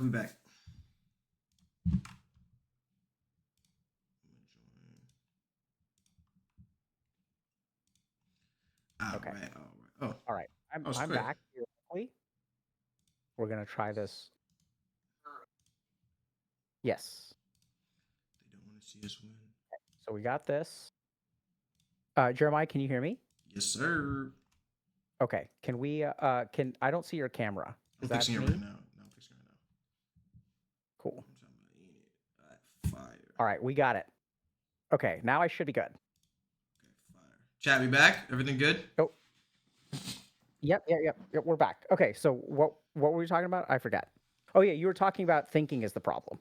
Yes, and I was last thing I said Oh, was think about the five best moments in your life and the five worst moments in your life. How much were you in your head or thinking about something XYZ during the worst moments, and how much were in your head during your best moments? In your best moments, you were probably not thinking, and if you were thinking, it was probably after the best moment happened. Like, oh, like you went to a concert and like it's one of the best moments of your life. You're at this crazy concert, and you're not really in your head. You're present. And so when you think about your worst moments, like you get fired, and you're thinking about what that means to be fired, et cetera, et cetera, et cetera. So that's just something that resonated with me because I used to pride myself as being logical and overthinker, and I love to think, and I'm so analytical, whoop to whoop. And it's like, actually no, like so much happiness is generated when you're not thinking, if that makes sense. yeah. So I think that's a very, very, very important principle. And so I think it's funny because people say like, "Oh, what is happiness?" And then they'll come up with all kinds of problems. I mean, all kinds of answers, right? They'll say, "Oh, like happiness is being with your family." I don't think that's actually true. I think you can define happiness in a very like technical way. Yeah. So happiness tends to be stillness of the internal instrument. Yep. And there's a really simple experiment that you can run for that, which is like you think about any time you are like, let's say I get hungry. Yeah. And then what happens? So hunger creates a disturbance. It creates some kind of fluctuation within my mind. Mhm. It creates some kind of activity. I walk down the street, I smell someone grilling a hot dog, and now I want that hot dog. So now there's fluctuations within my mind. If I eat the hot dog, what happens? The fluctuations disappear. Mhm. So any desire that we have is it's literally activity in the mind. Yeah. And when we satisfy our desires, that leads to a cessation of that activity. So what we call contentment, literally what is the Yeah. state of contentment? Contentment is a state of stillness more than anything else. And you can also see this like when you like watch a sunset or something like that, right? There are moments, actually a really good one, not sure if you're familiar with this or not, but orgasm is a really, really, really good example because orgasm is actually a moment of pure stillness. Mhm. So like before the orgasm, there's a lot of activity. And then after the orgasm, there can be a lot of activity. Yeah. But during those moments, it's a pretty no mind state. We're just fully present with our experience and we're not really like thinking about anything. Yeah. And so I think this person is spot on that, and this is something that's been understood in yoga for a long time, that generally speaking, it's not the thought itself. And this is something that I think Western science is catching up on. Yeah. So Finally. in Western science, we focus a lot on the content, the content of thoughts. So are you anxious? Are you depressed? What is your self-esteem? We're now starting to focus more and more on the pattern of thinking. Yeah. So you can have terrible self-esteem, but it is your dwelling in it that causes the Yes. suffering. Yes. Yes. Yes. Yes. Yes. It's not the So thing; I, it's what I you think about the thing. yeah, I think there's a lot of stuff there. I think another big thing that we sort of miss is the difference between doing and happening. This is sort of like tangential, Yeah. but we tend to focus a lot in the West on doing, but we Yeah. don't focus on what's happening. Okay. So every time I'm tired, Yeah. right? Depending on how I relate to that tired, something happens. My actions create a happening within me. Mhm. And the happening is actually what dictates my life. So, for example, like if I'm tired and I get on my phone, or if I'm tired and I go to the gym, what is the happening Yeah. that happens when I do a particular thing? Mhm. And oh God, AI tried to answer my question. Um, so I think this is something that we miss a lot, which is like if you're stuck in life, what you should really think about is for every action you take, what is happening within you? Mhm. Because people will say like, oh, people will give advice, oh, you should do this, you should do this, just go to the gym, read self-help books. But if people start going to the gym and reading self-help books, they may not end up where you are because it is not the doing, it is the happening. I Mm. don't know if that makes kind of It does. It so does. It does. I think a lot of these books take some of these, in my opinion, some of these core central concepts, and it makes sense if there's a book on anxiety, if there's a book by a Buddhist monk, they're going to be like relating to these concepts in some way. Even Stoicism, I think there's a Yeah. couple of core things that you can sort of talk about. Um, but I think this doing happening one is a big one that I think really gets people confused because they think that the duplication of the action is what is going to lead to the result. Nah, I couldn't But agree more. but anyway, yeah. So I'm a bit discombobulated with all the stream shutting down and turning back on, but I think we're good now. No, you're good. That's that. I love how you touched on that because you can go to the gym every day for a year, but that's the doing. But if you're not taking account into what's happening, like, oh, I'm not getting stronger, I'm not getting bigger, then you have to look at the bigger picture. So I really resonate with that because you can go to the gym for as long as you want, but if you're not eating right, if you're not properly resting, if you're not hitting the right muscle groups at the right time, if you're, et cetera, there's like you can do a million things, but if you're not getting results, then you're not looking at what is happening. So that was a really great refresher because sometimes I know I get caught up in the doing, like the hustler, like the toxic hustler mentality. So it's like it is about what you're doing, but you need to focus on what's happening. Because if you're doing something and nothing's happening, then you're not really doing nothing. Yeah, what do you mean by toxic hustler? I think like right now there's like a go go go I'll sleep when I'm dead kind of mentality in the world, and I still believe in a lot of that, and I'm trying to get out of that because sleep is the most important thing in the entire world. So I'm like trending away from when I'll sleep when I'm dead to I need my 7 to 8 hours of sleep so I can like enjoy my life because you don't want to go through this life like on bad. You can be tired. You can get good sleep and still be tired, and vice versa. So I say this to say not to be tired my whole life, but like I need sleep effects like your diet, how you feel. So for me, it's like I need to get good sleep so I can be a hustler and not just be like I gotta hustle 3 hours of sleep then hustle. I feel like that's toxic, and I feel like that's what's pushed onto a lot of social media and Americans and people in the real world or in the world in general. It's like if you're sleeping then you're doing something wrong. You shouldn't be sleeping, you should be grinding, you should be hustling. It's like no, sleeping is the most important thing in your life to do. So you need to sleep so you can hustle properly, and just stuff like that. What's the value of hustling properly? I would say that you can do it clear headed because like yeah you can stay up and grind, but I feel like your best work is not done because I want to separate this from doing stuff while tired versus terrible sleep because you have to do things. The difference in your life, like you said, is going to, and David Goggins said too, like the difference in your life is going to be doing things while you're tired, but you don't want to like validate your poor sleeping schedule with that sentence. You don't want to be like, I gotta hustle, so 3 to 4 hours of sleep a night is perfect for me. It's like, no, there's gonna be nights where you get bad sleep, but you need to be aiming for 7 8 hours of sleep. Like I spoke to an Olympian, Ezra. He's a two-time gold medal Olympian, and he gets 8 to 9 hours of sleep a night, and he's an Olympic trainer. So like, there's people that are way more busy than you that are still getting 7 to 8 hours of sleep. So you need to be taking care of your sleep schedule because like body temperature regulation, your diet, your eating pattern, like everything is off of sleep. So I like for me, I'm just now realizing how important sleep is. Yeah, I'm what no, what I was kind of curious about is like what's the value of hustling? Like so you want to optimize your hustling, right? Oh yeah, I would just say getting being productive, and I think sometimes I'll sacrifice sleep to be productive when in the long run I'm hurting myself. But what's the value of being productive?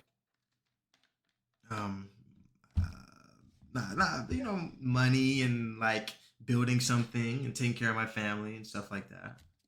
Yeah, what attracts you? What attracts you to those things? These are sound like your values.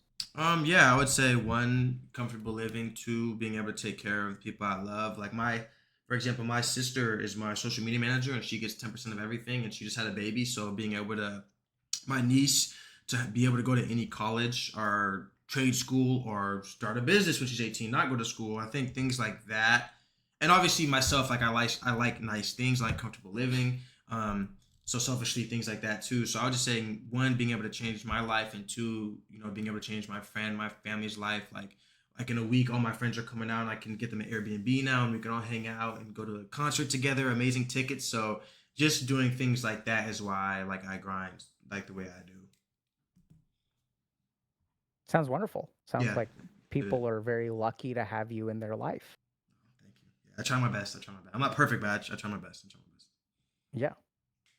Um, you have questions for me, Jeremiah, and anything that you want to talk about? Because I know I've been sort of Yeah. running the show here in terms of I've been asking a lot of questions and Yes, I definitely do. I would say, what do you think is like the right? I think right now, I'll tell you some of my struggles actually. Right now, like I think phone addiction and validating that with it's how it's my business, it's me, it's my brand. I think I'm validating a lot of my phone addiction with it being my career and my job and my communication to so many people. And I would say sleep, like reiterating how important sleep is, because I can say it, but again, if it's the doing and the happening all over again, so it's like I would say like just ways to get off the phone, get my morning right, and just stuff like that. 'Cause that's what I think I struggle with the most right now is even though it's been good today and yesterday, and at times I would say like morning routine, phone addiction, little anxiety, stuff like that. I know it's kind of broad well, why would you say that's broad? because there's like broad spectrums of things. I mean, to me, it sounded pretty specific. So, what do you Oh mean by shit. Okay. by phone addiction? For example, last night I'm saying, yo, I'm going to bed at 12, but then I get out the shower at 11:45. Damn, I want more time to be on my phone. Okay, I'm gonna go to bed at 12:15, and then I'll get a phone call. Oh shit, now it's 12:30. Damn, I didn't get to go through my mentions. I gotta go through my TikTok mentions. You know, talk to the people, see what people are posting. Boom! All of a sudden, I went from going to bed at 12 to 1 just because of my phone, and it's like I don't want to get I don't want to keep getting caught in that cycle of because I need to realize there's always going to be something to do on my phone. Like there is because before I'm hella not OCD, but I'm particular when it comes to my notifications and my screen. I don't like having red bubbles. I don't like having nothing on my like the this thingy. I'll say this is one of my last names, me and my sisters. I don't like having any of this. Like I'm gonna get through all of that later. Like I don't like having anything on my phone. It's so weird and it's very unrealistic. But I need to understand that there will always be something to do on my phone, whether it's my mentions, tags, texts, Snapchats, DMs. Like there's always going to be something to do on my phone. And I'm a people pleaser, which I'm working on. So I'm trying to get off my phone and put myself, my sleep, my eating, my life first before replying to somebody or going through my mentions or tagged photos. So I think that's the number one thing I struggle with is I got a lot better since leaving the villa, but like being a little guilty not replying to people. Like it's gotten a lot better. Like now it's like if I'm busy, I'm busy. But I would say just like yeah, getting putting myself first over my phone. So, you use the phrase "I need to understand" a amount, Mm. right? So, I need to understand that like there's always going to be work to do on my phone, for Mm. example. What does that mean? You need to understand. I think when I say I need to understand, I need to not I because I do understand it. I see what you're saying. I need to embodiment that understanding. Like instead of talking about it, I need to show through my actions in my routine in my habits that there's always going to be something to do on my phone. Therefore, get that extra hour of sleep because whatever you're gonna do on your phone, you can do tomorrow, or you might not get to it. You're not gonna be able to get to everything. What makes it hard for you to embody your understanding? I love interacting with people. I love like watching what I'm tagged in. I love talking to people in the comments. I love doing all that. I have a lot of fun doing it, and sometimes I get caught up in it. And like, I like to scroll. Like before the villa, I wasn't on TikTok, but now I like to scroll. So it's like I just enjoy it. And again, it's a dopamine rush before I go to bed. So yeah,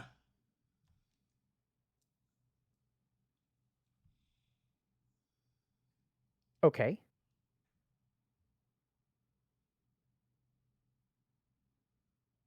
And do you want to change this?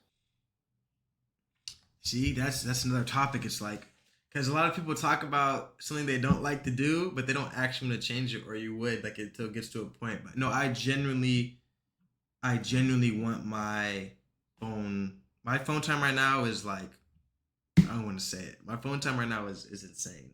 So I genuinely want to get it down. What makes you not want to say it? I'll say it's like 10 hours right now. My screen time's like 10 Average hours. time per day? Yeah. That's a lot. Yeah, I know it was.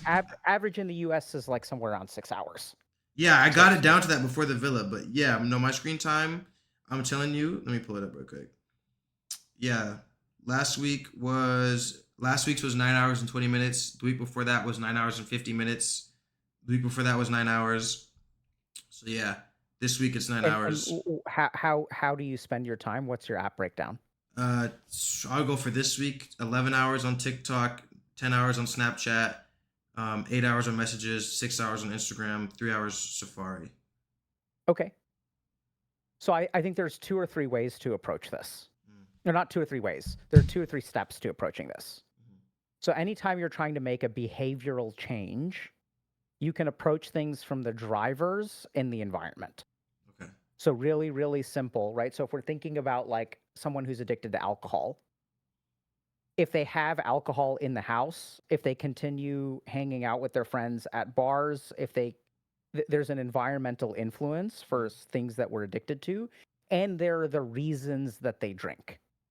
So reasons that they drink could be like emotional avoidance, could be so the people that tend to have the most difficulty with addictions are people for whom the addiction is not a problem, it's a solution. Oh, So like marijuana addiction is a really good example. yeah. The hardest addictions that I've had to treat are when people say, when I smoke marijuana, it lets me feel normal. Yeah, that makes So like I sense. just I just want to be normal. Like Yeah. I just want to live the life that everybody else gets to live. I want to be able to go to dinner with my friends and have a good time. I want to be able to go to dinner with my friends and not be caught up in my head. Um, I want to be able to just live a regular, normal life. Mhm. So I think the couple of things to understand. One is that, the phone is designed to be addictive. Mhm.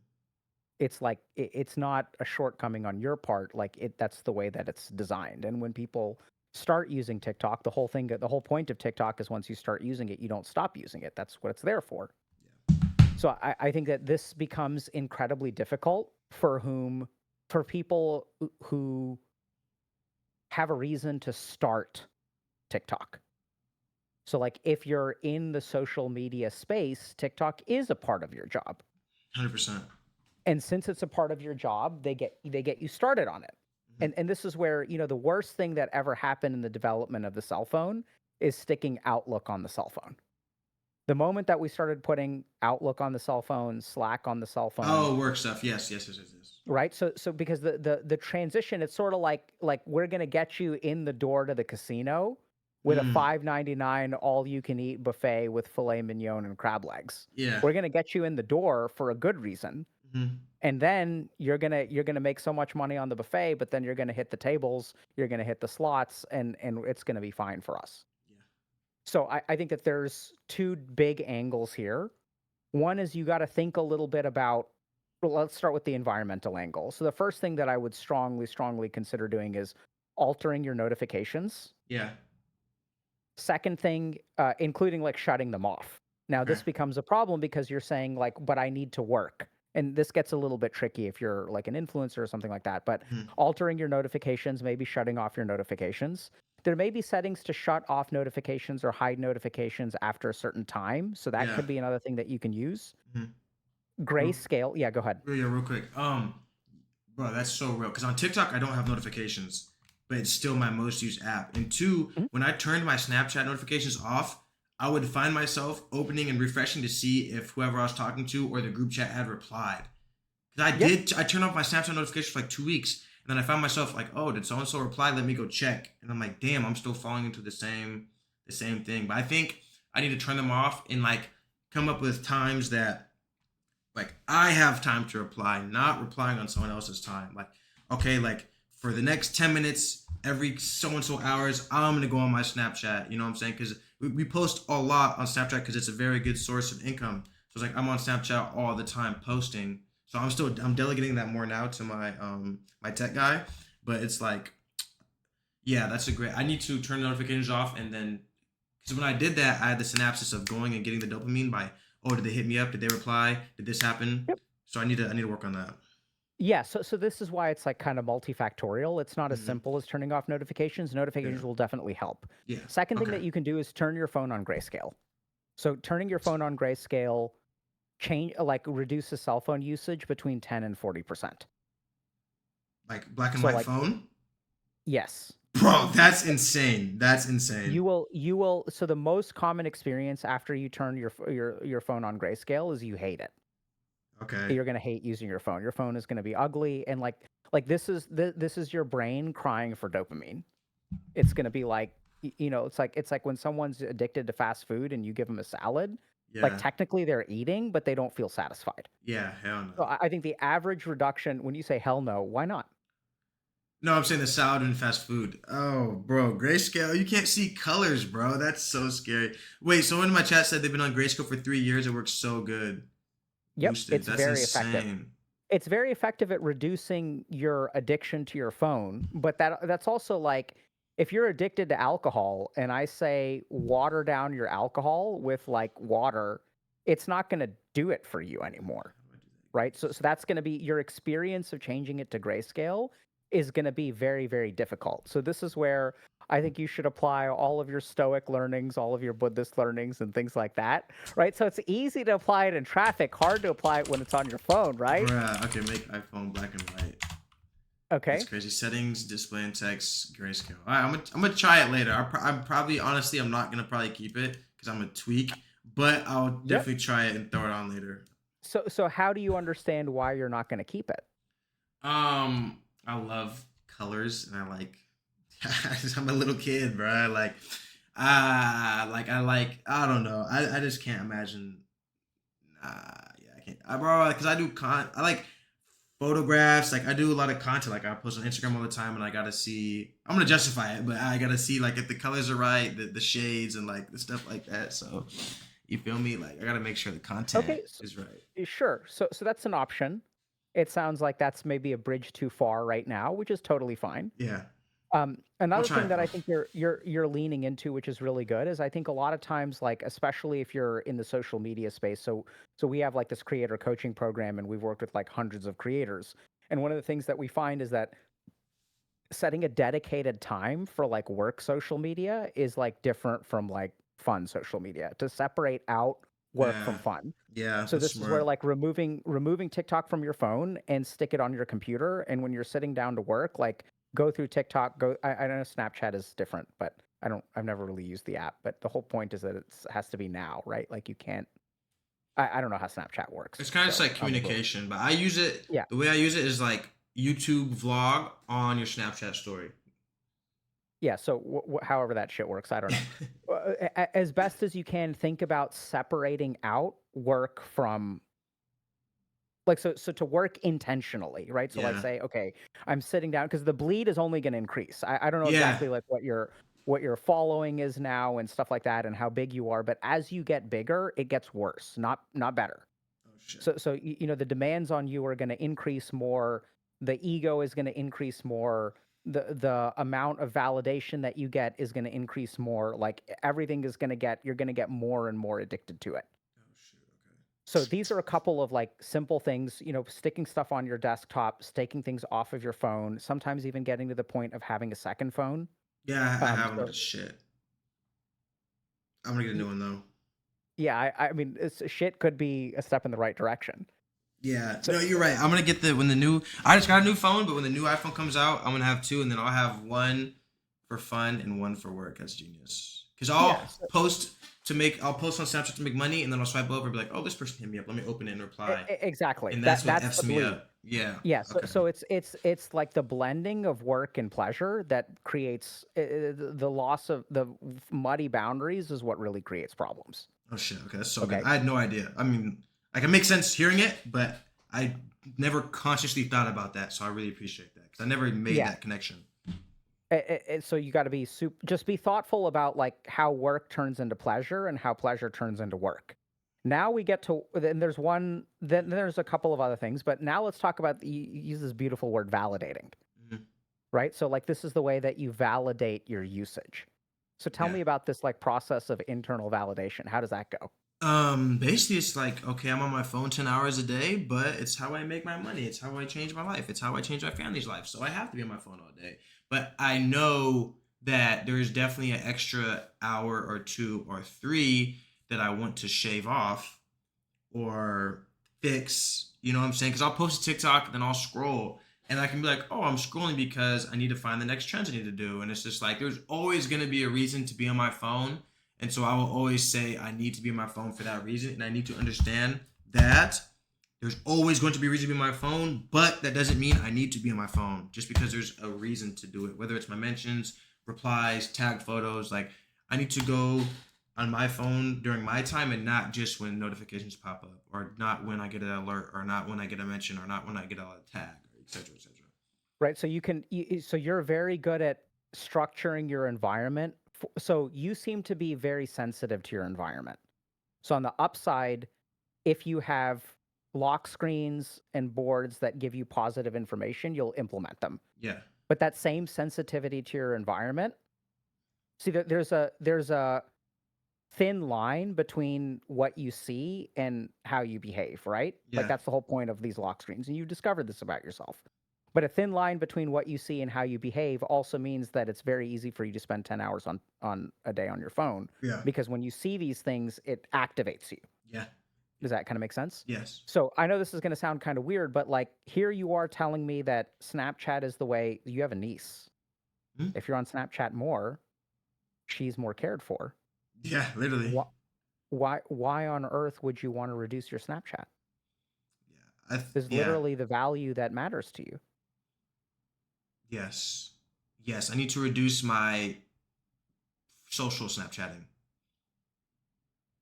Because there's posting on Okay. Snapchat, what's posting on Snapchat, which provides the monetary value for my niece, and then there's replying to people I don't need to be replying to, which is not wasting my time, but it's just dopamine hits. Like those are the What do you two. like about replying to those people? I love talking to people. I love meeting new people. What do you love about it? It's just fun.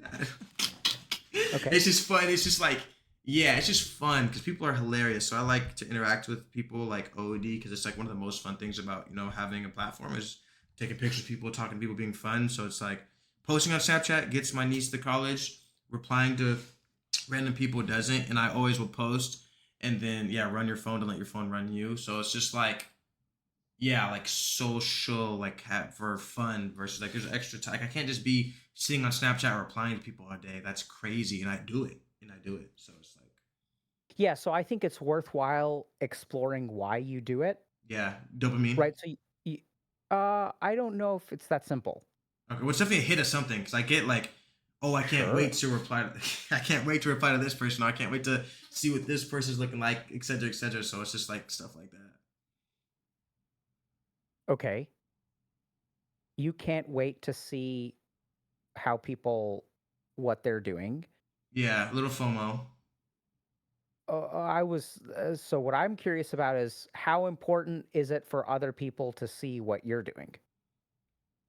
I would say humbly very in the sense of that's my job, which I love to do. Is like people love to see what I'm doing day in the life. Like Snapchat's like a basically a BTS of my life, and people like to see that. For the feedback I'm getting, no ego. Like the Yeah, feedback I'm yeah, getting.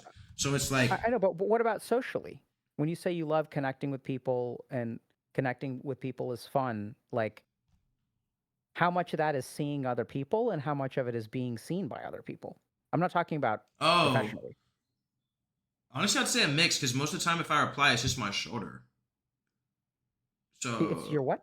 like my shoulder, like I don't know how to describe it. The huzz. Okay.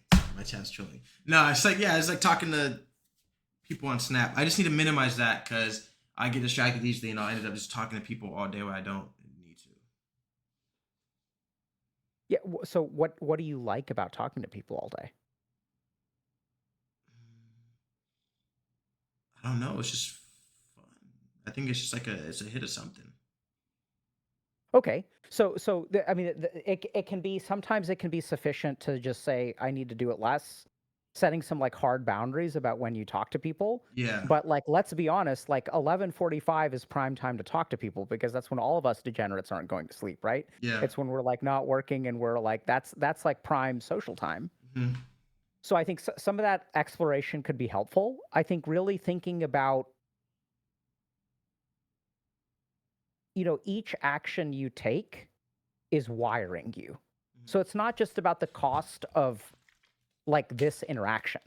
So each time you socialize with people and you get that hit of dopamine, I think something that we don't really appreciate. I don't know if this makes sense. Our brain is always learning. Yeah. So every single day that goes by, our brain is optimizing, optimizing, optimizing, and it is optimizing for what you tell it to optimize for. Hmm. So a great example of this is like when you forget a language. Forgetting a language is not a problem. It's your brain optimizing. It's your brain saying, this is a thing that we no longer need. So every time that you stay up late, you're teaching your brain something. And Yeah. dopamine is how it learns. So this is why it's so easy to teach our brain the wrong things when they involve dopamine, because Yeah. that's what sort of puts our brain into like rewiring mode. Hmm. So every day that you're using this stuff, just something to understand is that you're creating a problem for tomorrow. How did you get to 10 hours a day? You got to 10 hours a day by starting with 8 hours a day, and then it moved to 9 hours a day, and you started with 6 hours a day, and before that it was 5 hours a day, and before that it was 4 hours a day. Right? So like all this stuff is like there's a constant programming action of your phone on you. So one thing to really think about is, how do I want to be programmed? So I think, Jeremiah, one of your keys to success is you are very good at self-programming, right? So you read all these books, you internalize them, you stick them in your senses, in your sensory field, and the more that you see it in your sensory field, the more that it inputs. So I'm not surprised at all that, you're up to 10 hours a day, because I think you're like very, very, the way that you get programmed by your environment is like super, super high. Yeah. And so I think one thing to really think about is it's not just this moment. This is like, if you give in now, you're creating a problem for the next 3 days. Yeah. Okay. Um, and then the last thing is that, this validating thing that you're talking about, this term that you say when you say it's validating, Hmm. that's your ego. Okay. So justifications for bad behaviors are usually done by your ego in some Okay. way. Okay. And then the other thing is that the justification, we say it's ego, that's from a Eastern perspective. From a neuroscientific perspective, it is your brain, it is maybe your dopaminergic craving justifying getting the hit, Yeah. 100%. right? 100%. Yeah. It is. It is. So for you to just recognize that, like kind of like what you said, right? You'll say this to yourself, which is that you'll always come up with a reason to do it. You'll come up with a valid reason. Yep. I don't know if this kind of makes sense, but I mean, I explain this a lot when we talk about it, like in Dr. K's guide and stuff like that, where I sort of offer this Eastern system of like psychology, which helps you understand what are the parts of your mind, what are the ways that they interact. And basically what happens is your analytical capability can be hijacked by something else. Yeah. So once your intellect gets hijacked, then your intellect serves you answers that feel logical, but they're not. Oh Does shit. that kind of make sense? No, it makes 1,000. It makes so much sense. Right. So now this is what you mean by validating. You're justifying this kind of thing. In psychiatry, we call it rationalization. Right. Yeah, Because because you're like, saying like, oh, this oh, is. yeah, yeah. Sorry. Yes, it makes so much sense. Yes, yes, But yes. then the question is, what's driving it? Yeah. And you can't really argue with it. That's why you sort of get in this situation where, like, on the one hand, you're like, logically, I shouldn't do this, but on the other hand, your brain is telling you logically it's a good idea. And as Exactly. long as you're fighting on this level, like you're not never going to win. It's going to be hard to win. Yeah. So take a step back and really think about not what the logic is, Yeah. but why is your brain telling you this? Exactly. That's because it'll be So like, of course I need to go through my mentions. Like, of course I got to interact, with people that support me. Of course, yeah. Logically, I need to do that. Okay. Do I need to do it right now? Do I need to do it to? Do I need to miss out on sleep for it? Do I need to break my habits for it? So I see exactly. Well, not exactly. I'm starting to understand more of what you're saying, and I hope to implement it because that's very true. Like logically, of course, I need to be doing this, but at the same time, I don't need to be doing it right now. I don't need to be doing it. I don't need to be missing sleep and messing up my habits and my like habits, etc., because of it. Even though it's still true, I should be doing this right now. Is it true? Should I be doing this? Yeah, so I think that plays into another one of your strengths, which is contextualization, Hmm. right? So you're saying like, yes, this is true, but let's zoom out. Yeah. So I think that's going to be hopefully effective for you. The last thing that I would say is when you do it, Mhm. pay attention to what it's doing for you. Okay. And it may be dopamine, but I suspect it could be a little bit more that you Mhm. may not have super great insight into. So 100%. how does it feel to be, the friend that is always down to talk? Yeah. How does it Yes, feel I've to always like been like that. Yes. Yeah. right? So how much of it is like what you enjoy and how Mhm. much of it is like you are being the person that you want to be. You don't want to, because you mentioned you're a people pleaser, right? So you want to be the person who, when people like text, like you want to be the person who's always down to have fun. Yeah. You're this person who always loves making connections, is Mhm. always down to have a good time, is always down, like you're there to vibe, you're there for the good times, you're there Yeah. for the chill, I try to be. right? Yeah. Like Jeremiah, you try to be. Yeah. And so what does it feel like to not be that person? What does it Yes. feel like to be, oh man, like Jeremiah, this fucking guy is like he's becoming like, he's like becoming this wellness dude and like now he's no fun and like he's not down to have a good time and like Yeah. now he's like not responding to my Snapchat because he's got to wake up at 7 a.m. because he's like on his hustle whatever and like he's changed and like the fame got to his head and like now he's like got all these opportunities and he's like doing all his modeling now and all this kind of shit. Yeah. That's so crazy. Yeah, I didn't even think. It's crazy because, like, oh my god, that's so real. Because before the villa, if I could, I would always reply to my friends instantly, my family instantly. Like, if I get a text, I'm replying to it instantly. That's always how I've been. And then now it's like the thing is like I'm so blessed with the best family and friends because my true people are so understanding. But like what you just said, I didn't even consciously like really wrap my head around. But the more you talked about it, I'm like, oh my god, damn. Like I went through a whole different, because before the villa, I had like 44 followers on TikTok and like 2,000 Instagram. So it's like I was never social. I didn't even scroll on TikTok ever. I did for like 3 months in 2020 for COVID. And never had TikTok. So it's like not being able to be that guy anymore. I didn't even recognize how much of that actually affects me because I did pride myself on always being there for people, replying quickly. If you call me, I won't answer it every time, if I can. Because I had a very cool schedule. I would work 1 to 2 times a week modeling, and then the rest I could reply. I could do essentially a lot whatever I wanted. And now it's the exact opposite, and I know that people are understanding, and I don't even really get shit for it besides my own head, where it's like, damn, before the Mhm. villa you get a text, you get a call, you could, if someone wanted to pull up, like I haven't been able to really see my friends that much. I'm not complaining, it's a blessing, but my friends like, yo, can you drive 30 minutes to go to my gym? And I'm like, bro, I'm sorry, I literally can't. I have to wake up, walk to my apartment gym, and walk home. I literally can't spare that extra hour of driving today. So it's like I didn't even recognize how much things like that are affecting me, and now I know to be more aware of it and watch myself around it. So I really can't thank you enough for that perspective, because I knew it was there, but not the way that you just described it. Like Yeah, that's so so crazy. yeah, I mean, so I think this is what's kind of like hard to understand. So Jeremiah, you used to be one person before the villa, Mhm.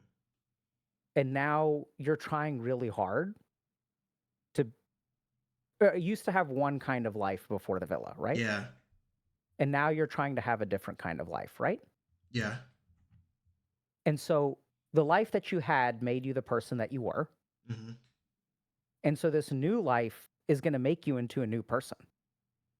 yeah, yeah, 100%. I just like when you said like he switched, he changed, he doesn't reply now. I know they don't think that, but the fact, yeah, it's Oh, like, some of them damn. do, Okay, you're right. At least my really close friends don't, but no, some of my friends for sure, for sure. That makes sense. right? Hmm. And so I think one of the scariest things, Hmm. so hard to deal with, Hmm. when you improve your life, you frequently leave behind the people that used to be your comrades.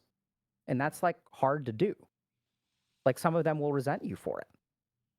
right? They'll say like, oh, he changed, like the fame got to his head. And sometimes it is because the fame got to your head. But sometimes it's because, okay, now like I'm trying to capitalize. I had this opportunity. I had 44 followers on TikTok. How many followers do you have on TikTok now?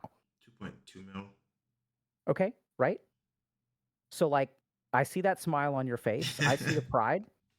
Yeah, that's a And blessing. that's something like you don't need to be you don't need to be you can be proud of that. Yeah, yeah, And you are changing into a new person. You have opportunities that you never had before. So 100%. how are you going to deal with those? Hmm. Right? Are you going to pretend that you're going to be like this old person that you used to be? No, you're changing into a new person. You better embrace it. Otherwise, it's going to really mess you up.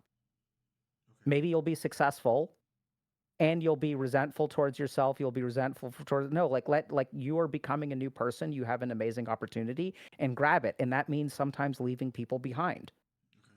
Right? And then the people who really want there's some people who you have to sort of leave behind. I'm not saying, and you have to be careful from an ego person. I'm going to leave everybody behind. Yeah, There's yeah, some people who will really want to come with you, and those are the people that you should bring with you, yeah. 100%. right? 100%. The people you're like, hey, look, man, like I'm not staying up till 4 a.m. playing video games anymore. Like I'm trying to get my shit together. If you want to try to get your shit together, come with me, bro.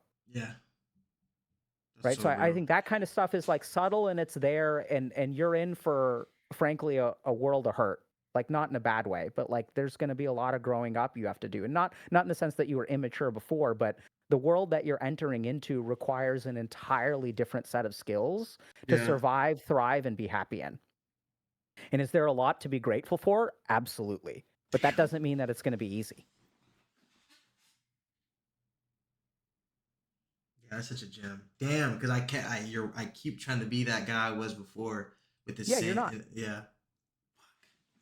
And that's not what God wants, right? So 100%. you're Yeah. like you're supposed to grow in this way and like don't try to let it get to your head, but there's another interesting way that it gets to your head, which is that you pretend to be what you were. Hmm. That's actually like you're preserving this ego of this like, oh, I'm this like humble person, I'm this kind of guy, I'm a good guy, I am dot dot dot, I am dot dot dot. That's all ego. Yeah. You can't afford to be the person that you used to be if you're really trying to craft the life that you want now. And I'm not saying try to be like, become an asshole, but like Yeah. Yeah. it's going to necessitate changes and sacrifices. Damn, you're hooping crazy right now. I was trying to like just download this. This is crazy. Can you say that again? Yeah, so I think that if you want to live this life that you're working for, Hmm. it's going to necessitate sacrificing the person that you used to be. And that doesn't necessarily mean like in a toxic way. Hmm. That just means that like a particular life creates a particular kind of person. Hmm.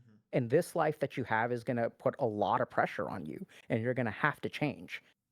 And being successful is just the beginning of it. Being stable, being content, being happy, you know, Yeah. and Damn.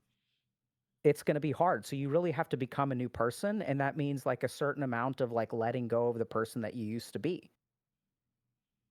That's so. It's just so crazy because like the one thing that I pride myself on the most, which I didn't realize was shooting myself in the foot, is being the same guy. Like there's a song Mhm. by Gunna. It's called "The Same Young N Word." So I'm like, yeah, I'm the same. Yeah, I'm the same guy. I'm the same Jeremiah. Like I'm still replying. I'm still a FaceTime. I'm the same. But then I realized. I'm realizing during I can't be, and that doesn't mean I change for the worse. And I think that Mhm. when it comes with change around like fame or clout or numbers, it always gets this negative ass connotation. Yep. So it's like that's why I'm like, oh, I'll never change. I'm the same Jeremiah. I'll never change. But then they're like, no, I have to change immediately so I can be. Ironically enough, changing will make me better, and not changing will Mhm. make me worse. So if I'm the same Oh, Jeremiah, it's going to be worse for everybody involved. So it's like changing is actually s- is way better than not changing. Because I know I won't change for the worse because of who I am. So it's like, yeah. damn, bro. Yeah, so there's a lot of good stuff there. The first is that it's impossible not to change. 100%. So if you try to hold on, this is true for any part of life. Anyone who tries to hold on to the past, impossible to do. All you're going to do is ruin your present and ruin your future. That's real. So the change is happening. The Damn. other thing so when you say you have to change, and I like that you're like, I'm going to change for the better. This is where I'd frame it, just offer you a framing. I don't think Mhm, you got anything wrong here, but Jeremiah, you're becoming. mhm, You're in a process of becoming. You mhm, have to become. mhm. And you will, if you do it in the right way, if you accept that this change is necessary, and this is true for everybody who's listening, all of us are always becoming something else. We're not the same. Our brain is never static, Mhm. right? Every day when you go to sleep, you hit Control S, and when you wake up and you open whatever the word file is, it's not the same. Your brain makes a lot of changes every time you sleep. Yes. So you're in a process of becoming. You can't be the person that you can never be the person that you used to be. The question is, what kind of person are you going to turn into tomorrow? You can try to shape that becoming as best as you can. And the best way to ruin what you turn into is Yeah. to try to hold on to what you used to be. Okay. The worst. Say that one more time. The best way to ruin Yeah. what you are turning into Mhm. is to hold on to what you used to be. The best way to ruin what you're turning into is to hold on to what you used to be. That is a Yes. fucking gem. Oh my god. That is crazy. The best way to ruin what you're turning into is to hold on to what you used to be. That's exactly what I've been doing to an extent for sure. And I thought it was a good thing. I thought it was like, yo, I'm not changing. I'm not Mm, changing. But it's yeah. wow, the best way to ruin what you're turning into is to hold on to what you used to be. That's beautiful, bro. That's so beautiful. Oh my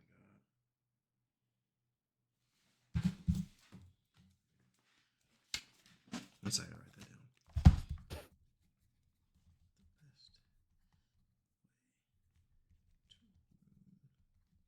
That is actually crazy.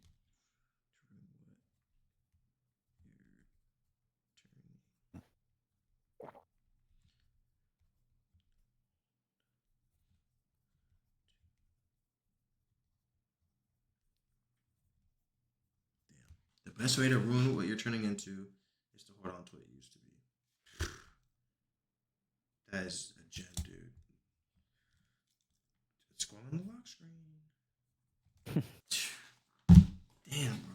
Damn, because you think like when you get a level of success, you think like I can't change. I gotta hold it down. I gotta stay the same. I can't have no one saying I changed. Whoop de whoop. But it's like, bro, you can change for the better.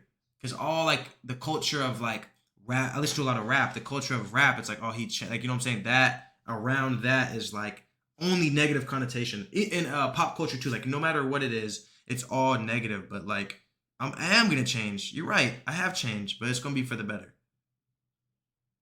Yeah. Damn, that's I hope beautiful. so. Yeah, that's powerful, bro. I can't thank you enough for that one. You're very welcome. This feels like a good place to wrap. Yeah, I'm gonna go sit with that, bro. I'm gonna go write it. I'm gonna go Okay. rewrite it, put in the notes. Oh man. Okay, outro. Oh my god, sorry. That is so good. I'm so excited for like implementing that now. Holy shit. Okay. Ah, Well, okay. I'm I'm like, glad. okay, sorry. No, Oh, it's no, so this is lit. great. It's wonderful. I think your a lot of your enthusiasm and your passion is really coming through. Incredibly flattering from my perspective to be spitting fire and for you to be amazed by it.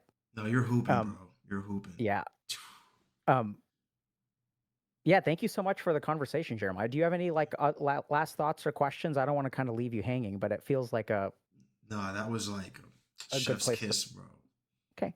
Well, I'm Damn, glad. no, That's I great got to so hear. much. I got so much value out of this. So one, I can't thank you and your team for having me. Two, taking the time out of your day to talk to me. Three, the value you gave. Four, asking me just amazing questions and letting me talk about how I implement things. It felt so good to just talk about things to reiterate to myself. It's like, oh yeah, that is how I whoop de whoop. So yeah, I can't thank you enough. I'm so grateful for this. I know my chat absolutely had an amazing time. I can't wait to put this on YouTube and clip it and everything. So, yeah, thank you personally Thanks a lot, man. for Yeah. helping me and everyone that has watched. Like, that was one of my favorite streams ever. Awesome, dude. Like, I mean, Yeah. I really enjoyed talking to you. I think what I really appreciate about talking to you is how we can see a lot of the pieces that are missing for other people. Mhm. Just the way, like, even in this last part where, I said something that had an impact for you and you immediately paused. and you like thought about it again and again and again. And I think that that what we saw right there is the reason why some people listen to this and don't change, and you read things and you do change. I think you really slow it down and internalize it in a way that alters, your programming going forward. Like you're like reprogramming there, and we can sort of see it, which is very cool to see. Thank you. I Helps me learn a appreciate it. lot. So thank you so much, and good luck on your journey, and thank you for coming, man. Likewise, likewise. We'll definitely do this again in like a couple months or whatever, just so we can Sure. like, that'd be so fun, Yeah. just to be like Yeah. how you helped me in like a part 2. Like, just let me know, because that'd be so fun. Yeah. Sounds great, man. Take care. Likewise, have a good one, You brother. want to tell people actually before you just wrap up where people can find you, and so it sounds like you're doing a book club, like what you've got going Yeah. on. It sounds like you spreading a lot of good stuff. Yeah, trying to. At Find Jeremiah on all socials. Book club. We got a Discord that has like fitness, anime, gaming, book talk, everything. So it's kind of just like a community of just like trying to be, uplift each other, lean on each other. So yeah, that's what we're about. Awesome, man. Thank you so much, Jeremiah. Take care, buddy. All right, have a great day, doctor. Okay.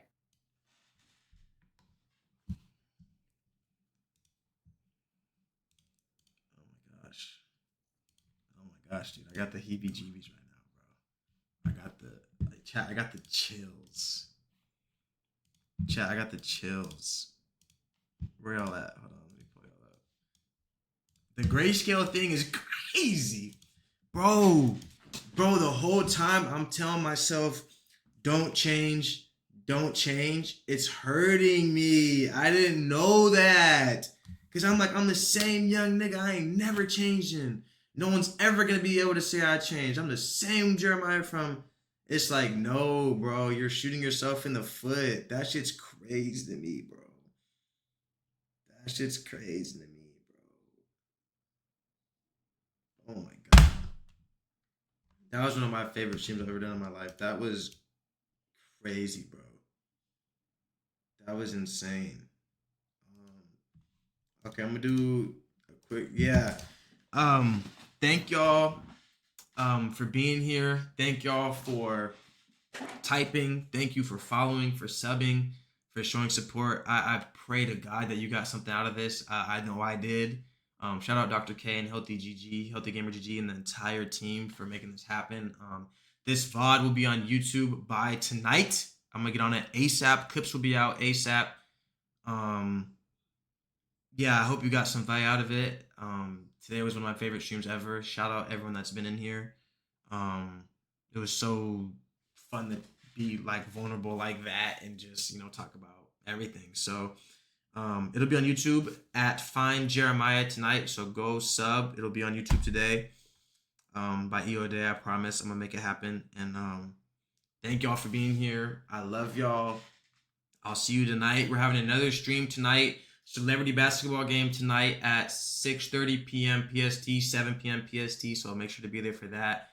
More clip farming, more fun stuff. There should be some more celebrities there. Zach will be there. Austin will be there. So I'll see y'all tonight. 2 streams today, baby. I love y'all down, bro. Thank you for supporting me. And I'm going to see y'all tonight. I hope you got something out of this. I love y'all.